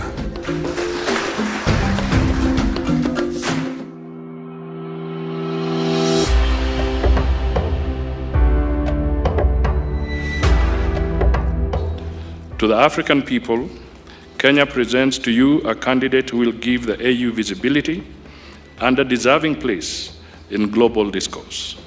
One of the expected priorities is to take the African Union to the people and make it work for the citizens of Africa. Indeed, Honorable Raila is a Pan-Africanist who has emerged at the right time to drive Africa's transformation. You will do more than that. You will make Africa proud. You will make Africa powerful. You will make Africa peaceful, and you will make Africa prosperous. We will do our part. We pray that God will make you do your part. We are gathered here as Pan-Africanists to endorse the candidature of Right Honorable Raila Odinga to bid for the African Union Chairperson. As a chairman of the East Africa community, I strongly appeal to the region to rally behind Right Honorable Odinga, adopt him as the region's candidate. Let us talk to our friends across the continent so that Right Honorable Odinga can be the next chairperson of the African Union. It is with all this in mind that the government of the United Republic of Tanzania endorses the candidature of Right Honorable Raila Amolo Odinga for the position of Chairperson of the African Union Commission. Tanzania knows Odinga as Pan-Africanist leader who believes not only in the promise of African integration, but also in its practicality. Excellencies, with Right Honorable Raila Odinga, we envision an African Union that is ever strong, that is championing Africa's socio-economic development, and that ensures Africa's voice takes center stage globally. I am here to support the candidature of Raila Odinga. On behalf of Uganda, because he is a convinced Pan-Africanist. The Honorable Raila Odinga is a celebrated statesman whose longevity in leadership has been sustained by an unrelenting devotion to democratic change as the foundation of sustainable freedom and prosperity. Kenya endorses his candidature unreservedly. I am confident that he will give his utmost and do all it takes to make Africa proud and Africa powerful.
A man of the people, a mobilizer par excellence, a nationalist, patriot to the core, selfless leader, a peacemaker, and a lifelong Pan-Africanist.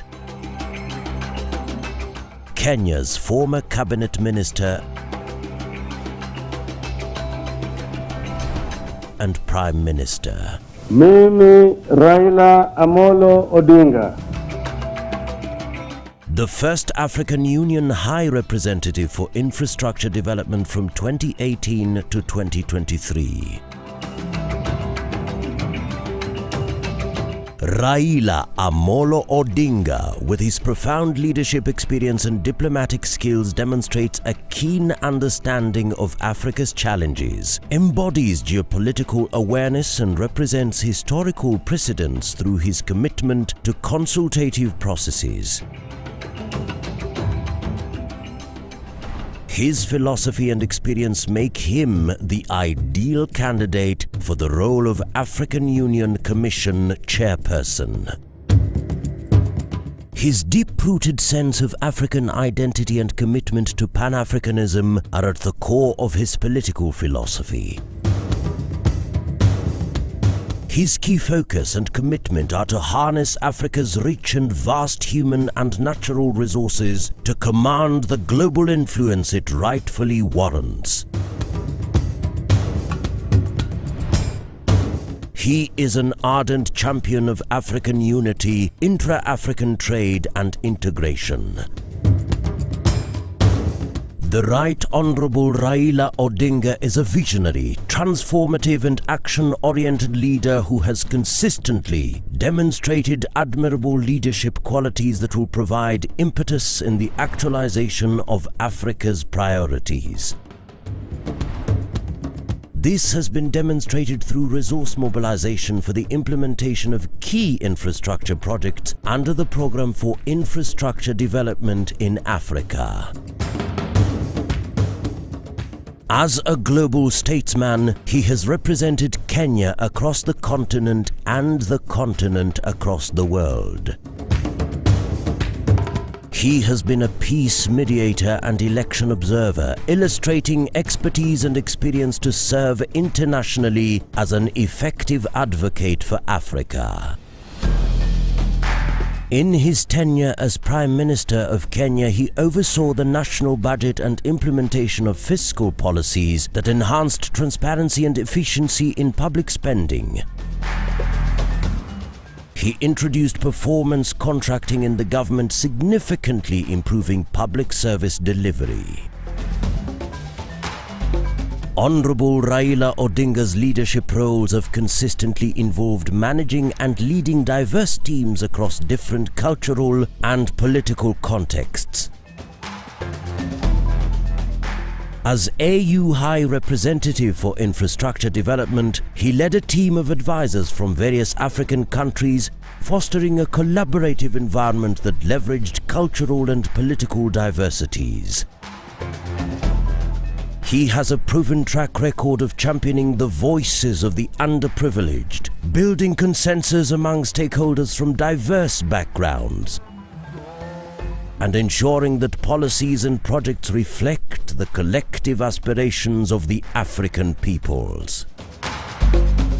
The Right Honorable Raila Odinga is committed to harnessing Africa's youth's potential and has championed the adoption of technology in various capacities throughout his career.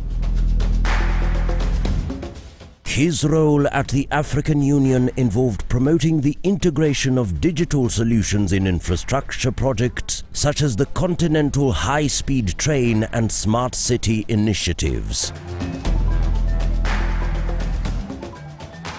To align Africa to Agenda 2063 and usher the continent into a new era of shared prosperity, there is no better leader other than the Right Honorable Raila Amolo Odinga.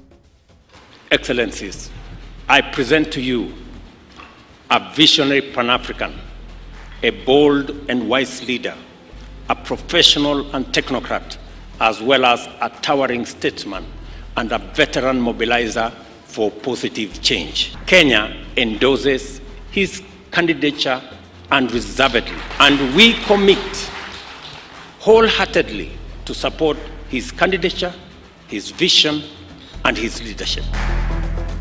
The champion of Pan-Africanism. This is Africa's century.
where our potential is fully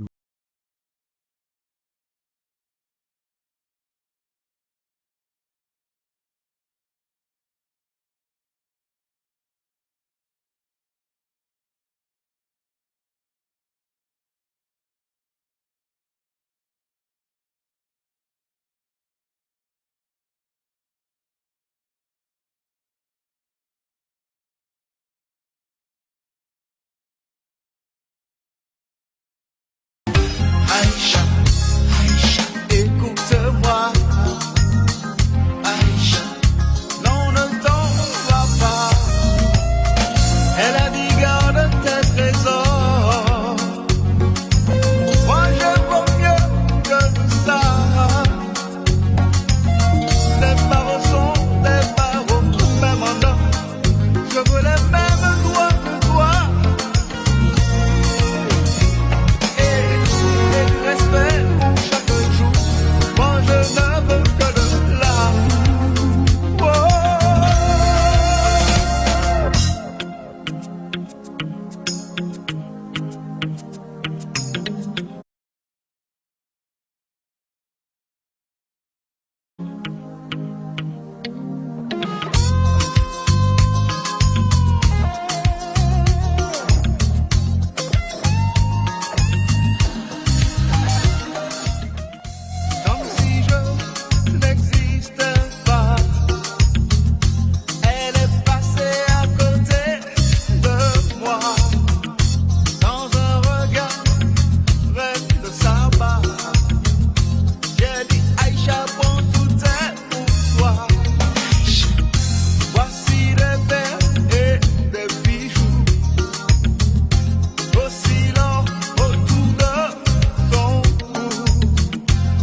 Si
where our potential is fully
where our potential is fully realized.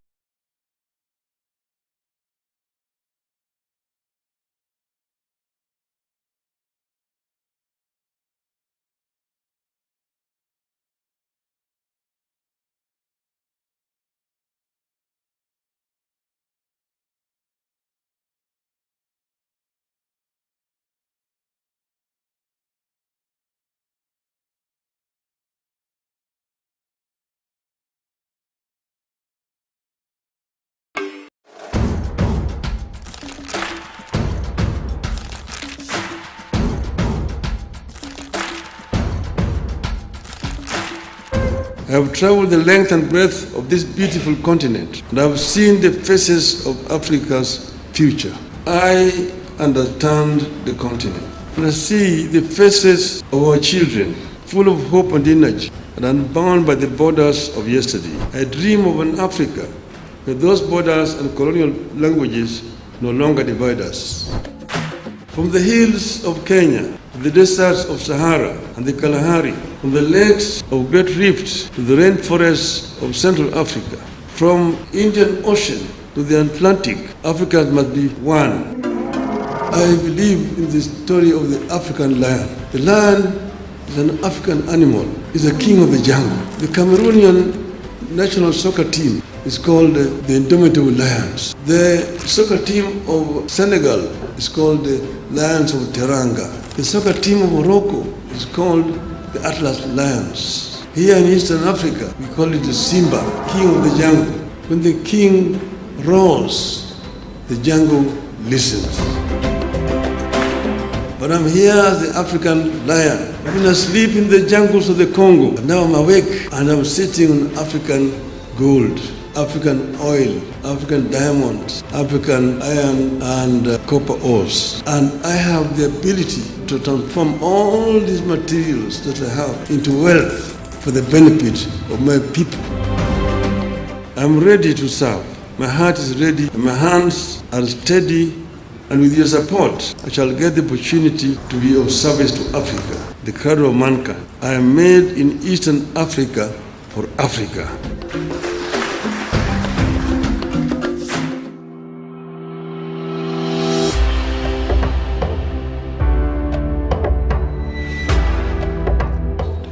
To the African people, Kenya presents to you a candidate who will give the AU visibility and a deserving place in global discourse. One of the expected priorities is to take the African Union to the people and make it work for the citizens of Africa. Indeed, Honorable Raila is a Pan-Africanist who has emerged at the right time to drive Africa's transformation. You will do more than that. You will make Africa proud. You will make Africa powerful. You will make Africa peaceful, and you will make Africa prosperous. We will do our part.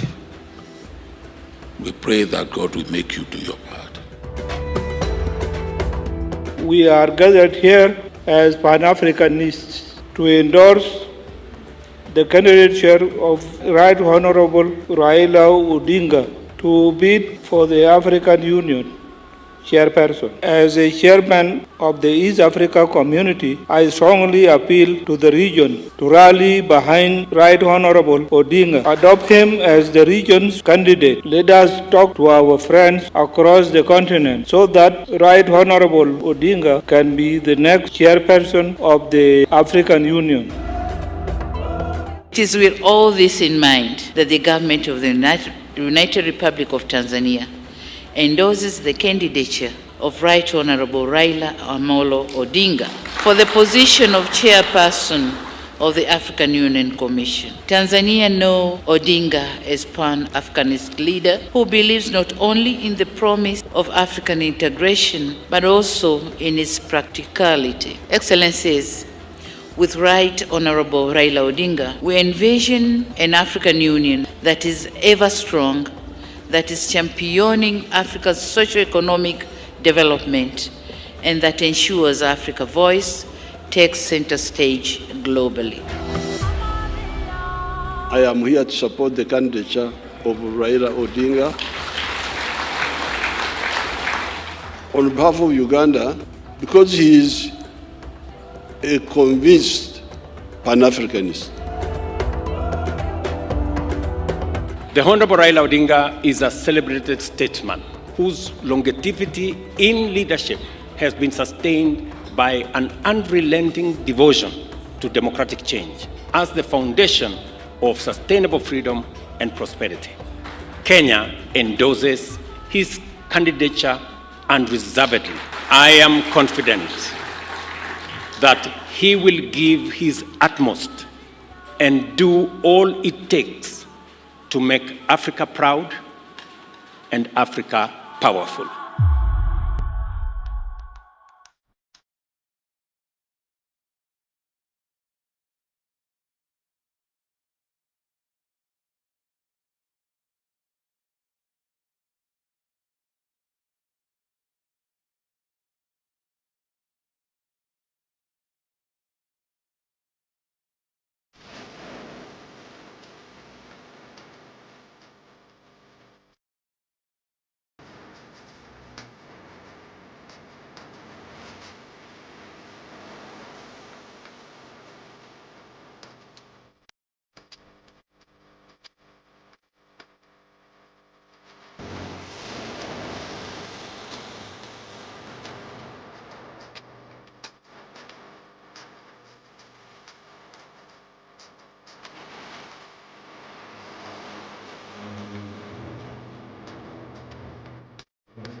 A man of the people, a mobilizer par excellence, a nationalist, patriot to the core, selfless leader, a peacemaker, and a lifelong Pan-Africanist. Kenya's former cabinet minister and Prime Minister. Mimi Raila Amolo Odinga. The first African Union High Representative for Infrastructure Development from 2018 to 2023. Raila Amolo Odinga, with his profound leadership experience and diplomatic skills, demonstrates a keen understanding of Africa's challenges, embodies geopolitical awareness, and represents historical precedents through his commitment to consultative processes. His philosophy and experience make him the ideal candidate for the role of African Union Commission Chairperson. His deep-rooted sense of African identity and commitment to Pan-Africanism are at the core of his political philosophy. His key focus and commitment are to harness Africa's rich and vast human and natural resources to command the global influence it rightfully warrants. He is an ardent champion of African unity, intra-African trade and integration. The Right Honorable Raila Odinga is a visionary, transformative and action-oriented leader who has consistently demonstrated admirable leadership qualities that will provide impetus in the actualization of Africa's priorities. This has been demonstrated through resource mobilization for the implementation of key infrastructure projects under the Programme for Infrastructure Development in Africa. As a global statesman, he has represented Kenya across the continent and the continent across the world. He has been a peace mediator and election observer, illustrating expertise and experience to serve internationally as an effective advocate for Africa. In his tenure as Prime Minister of Kenya, he oversaw the national budget and implementation of fiscal policies that enhanced transparency and efficiency in public spending. He introduced performance contracting in the government, significantly improving public service delivery. Honorable Raila Odinga's leadership roles have consistently involved managing and leading diverse teams across different cultural and political contexts. As AU High Representative for Infrastructure Development, he led a team of advisors from various African countries, fostering a collaborative environment that leveraged cultural and political diversities. He has a proven track record of championing the voices of the underprivileged, building consensus among stakeholders from diverse backgrounds, and ensuring that policies and projects reflect the collective aspirations of the African peoples. The Right Honourable Raila Odinga is committed to harnessing Africa's youth's potential and has championed the adoption of technology in various capacities throughout his career.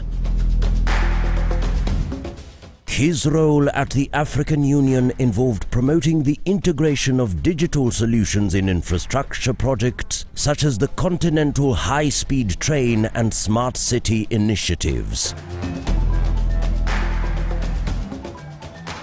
To align Africa to Agenda 2063 and usher the continent into a new era of shared prosperity, there is no better leader other than the Right Honourable Raila Amolo Odinga.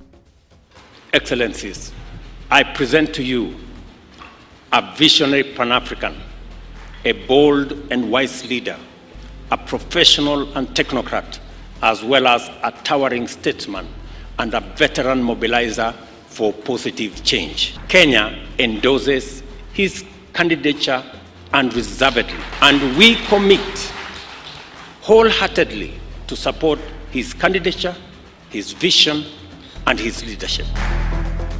The champion of Pan-Africanism. This is Africa's century.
our potential is fully realized.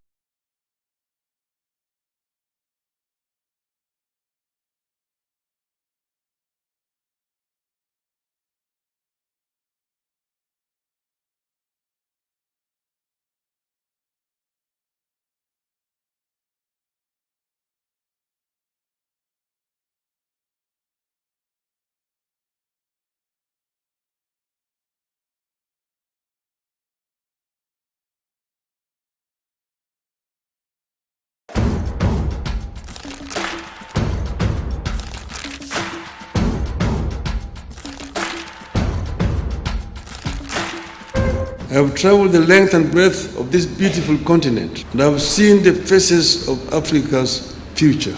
I understand the continent, and I see the faces of our children, full of hope and energy, and unbound by the borders of yesterday. I dream of an Africa where those borders and colonial languages no longer divide us. From the hills of Kenya, to the deserts of Sahara and the Kalahari, from the lakes of Great Rift to the rainforests of Central Africa, from Indian Ocean to the Atlantic, Africa must be one. I believe in the story of the African lion. The lion is an African animal, is a king of the jungle. The Cameroonian national soccer team is called the Indomitable Lions. The soccer team of Senegal is called the Lions of Teranga. The soccer team of Morocco is called the Atlas Lions. Here in Eastern Africa, we call it the Simba, king of the jungle. When the king roars, the jungle listens. But I'm here as the African lion. I've been asleep in the jungles of the Congo, but now I'm awake and I'm sitting on African gold, African oil, African diamonds, African iron and copper ores. And I have the ability to transform all these materials that I have into wealth for the benefit of my people. I'm ready to serve. My heart is ready and my hands are steady, and with your support, I shall get the opportunity to be of service to Africa, the cradle of mankind. I am made in Eastern Africa for Africa.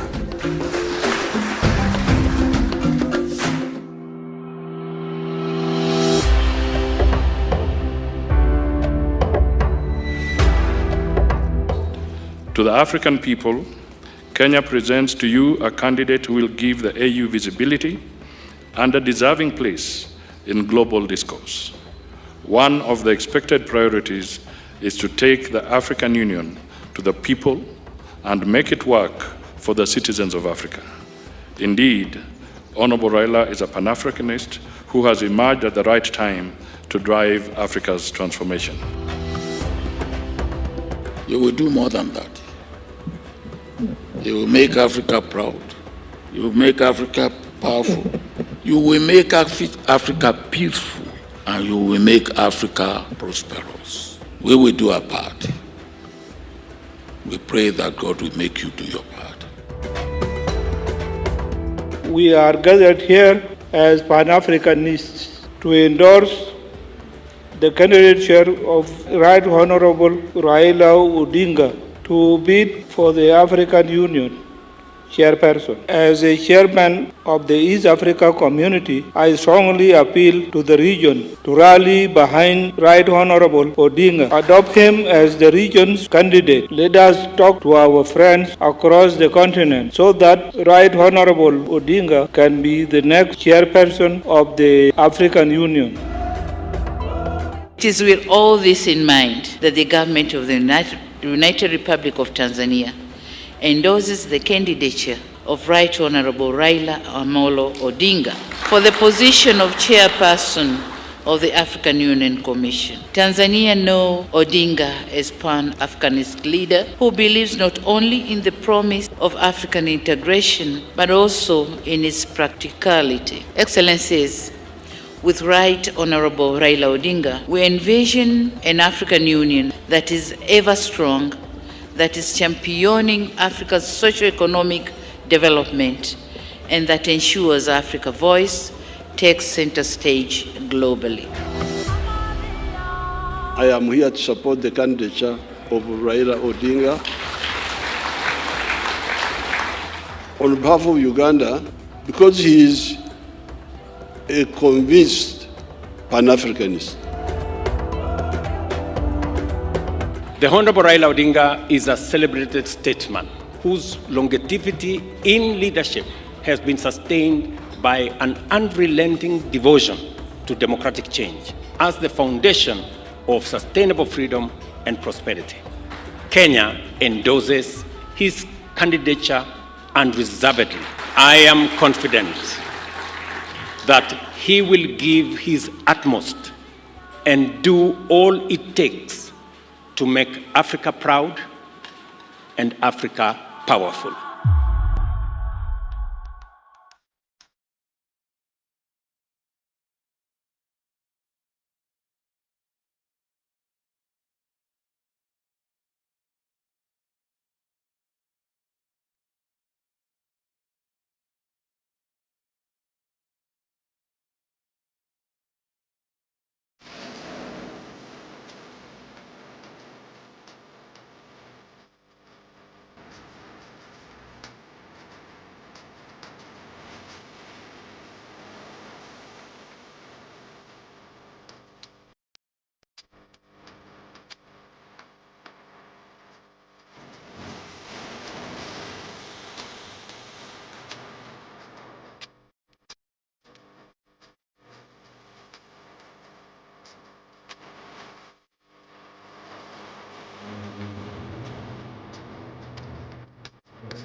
A man of the people, a mobilizer par excellence, a nationalist, patriot to the core, selfless leader, a peacemaker.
of the people, a mobilizer par excellence, a nationalist, patriot to the core, selfless leader, a peacemaker, and a lifelong Pan-Africanist. Kenya's former cabinet minister and Prime Minister. Mimi Raila Amolo Odinga. The first African Union High Representative for Infrastructure Development from 2018 to 2023. Raila Amolo Odinga, with his profound leadership experience and diplomatic skills, demonstrates a keen understanding of Africa's challenges, embodies geopolitical awareness and represents historical precedents through his commitment to consultative processes. His philosophy and experience make him the ideal candidate for the role of African Union Commission Chairperson. His deep-rooted sense of African identity and commitment to Pan-Africanism are at the core of his political philosophy. His key focus and commitment are to harness Africa's rich and vast human and natural resources to command the global influence it rightfully warrants. He is an ardent champion of African unity, intra-African trade and integration. The Right Honorable Raila Odinga is a visionary, transformative and action-oriented leader who has consistently demonstrated admirable leadership qualities that will provide impetus in the actualization of Africa's priorities. This has been demonstrated through resource mobilization for the implementation of key infrastructure projects under the Programme for Infrastructure Development in Africa. As a global statesman, he has represented Kenya across the continent and the continent across the world. He has been a peace mediator and election observer, illustrating expertise and experience to serve internationally as an effective advocate for Africa. In his tenure as Prime Minister of Kenya, he oversaw the national budget and implementation of fiscal policies that enhanced transparency and efficiency in public spending. He introduced performance contracting in the government, significantly improving public service delivery. Honorable Raila Odinga's leadership roles have consistently involved managing and leading diverse teams across different cultural and political contexts. As AU High Representative for Infrastructure Development, he led a team of advisors from various African countries, fostering a collaborative environment that leveraged cultural and political diversities. He has a proven track record of championing the voices of the underprivileged, building consensus among stakeholders from diverse backgrounds, and ensuring that policies and projects reflect the collective aspirations of the African peoples. The Right Honorable Raila Odinga is committed to harnessing Africa's youth's potential and has championed the adoption of technology in various capacities throughout his career. His role at the African Union involved promoting the integration of digital solutions in infrastructure projects such as the Continental High-Speed Train and Smart City initiatives. To align Africa to Agenda 2063 and usher the continent into a new era of shared prosperity, there is no better leader other than the Right Honorable Raila Amolo Odinga. Excellencies, I present to you a visionary Pan-African, a bold and wise leader, a professional and technocrat, as well as a towering statesman and a veteran mobilizer for positive change. Kenya endorses his candidature unreservedly, and we commit wholeheartedly to support his candidature, his vision, and his leadership. The champion of Pan-Africanism. This is Africa's century.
where our potential is fully realized.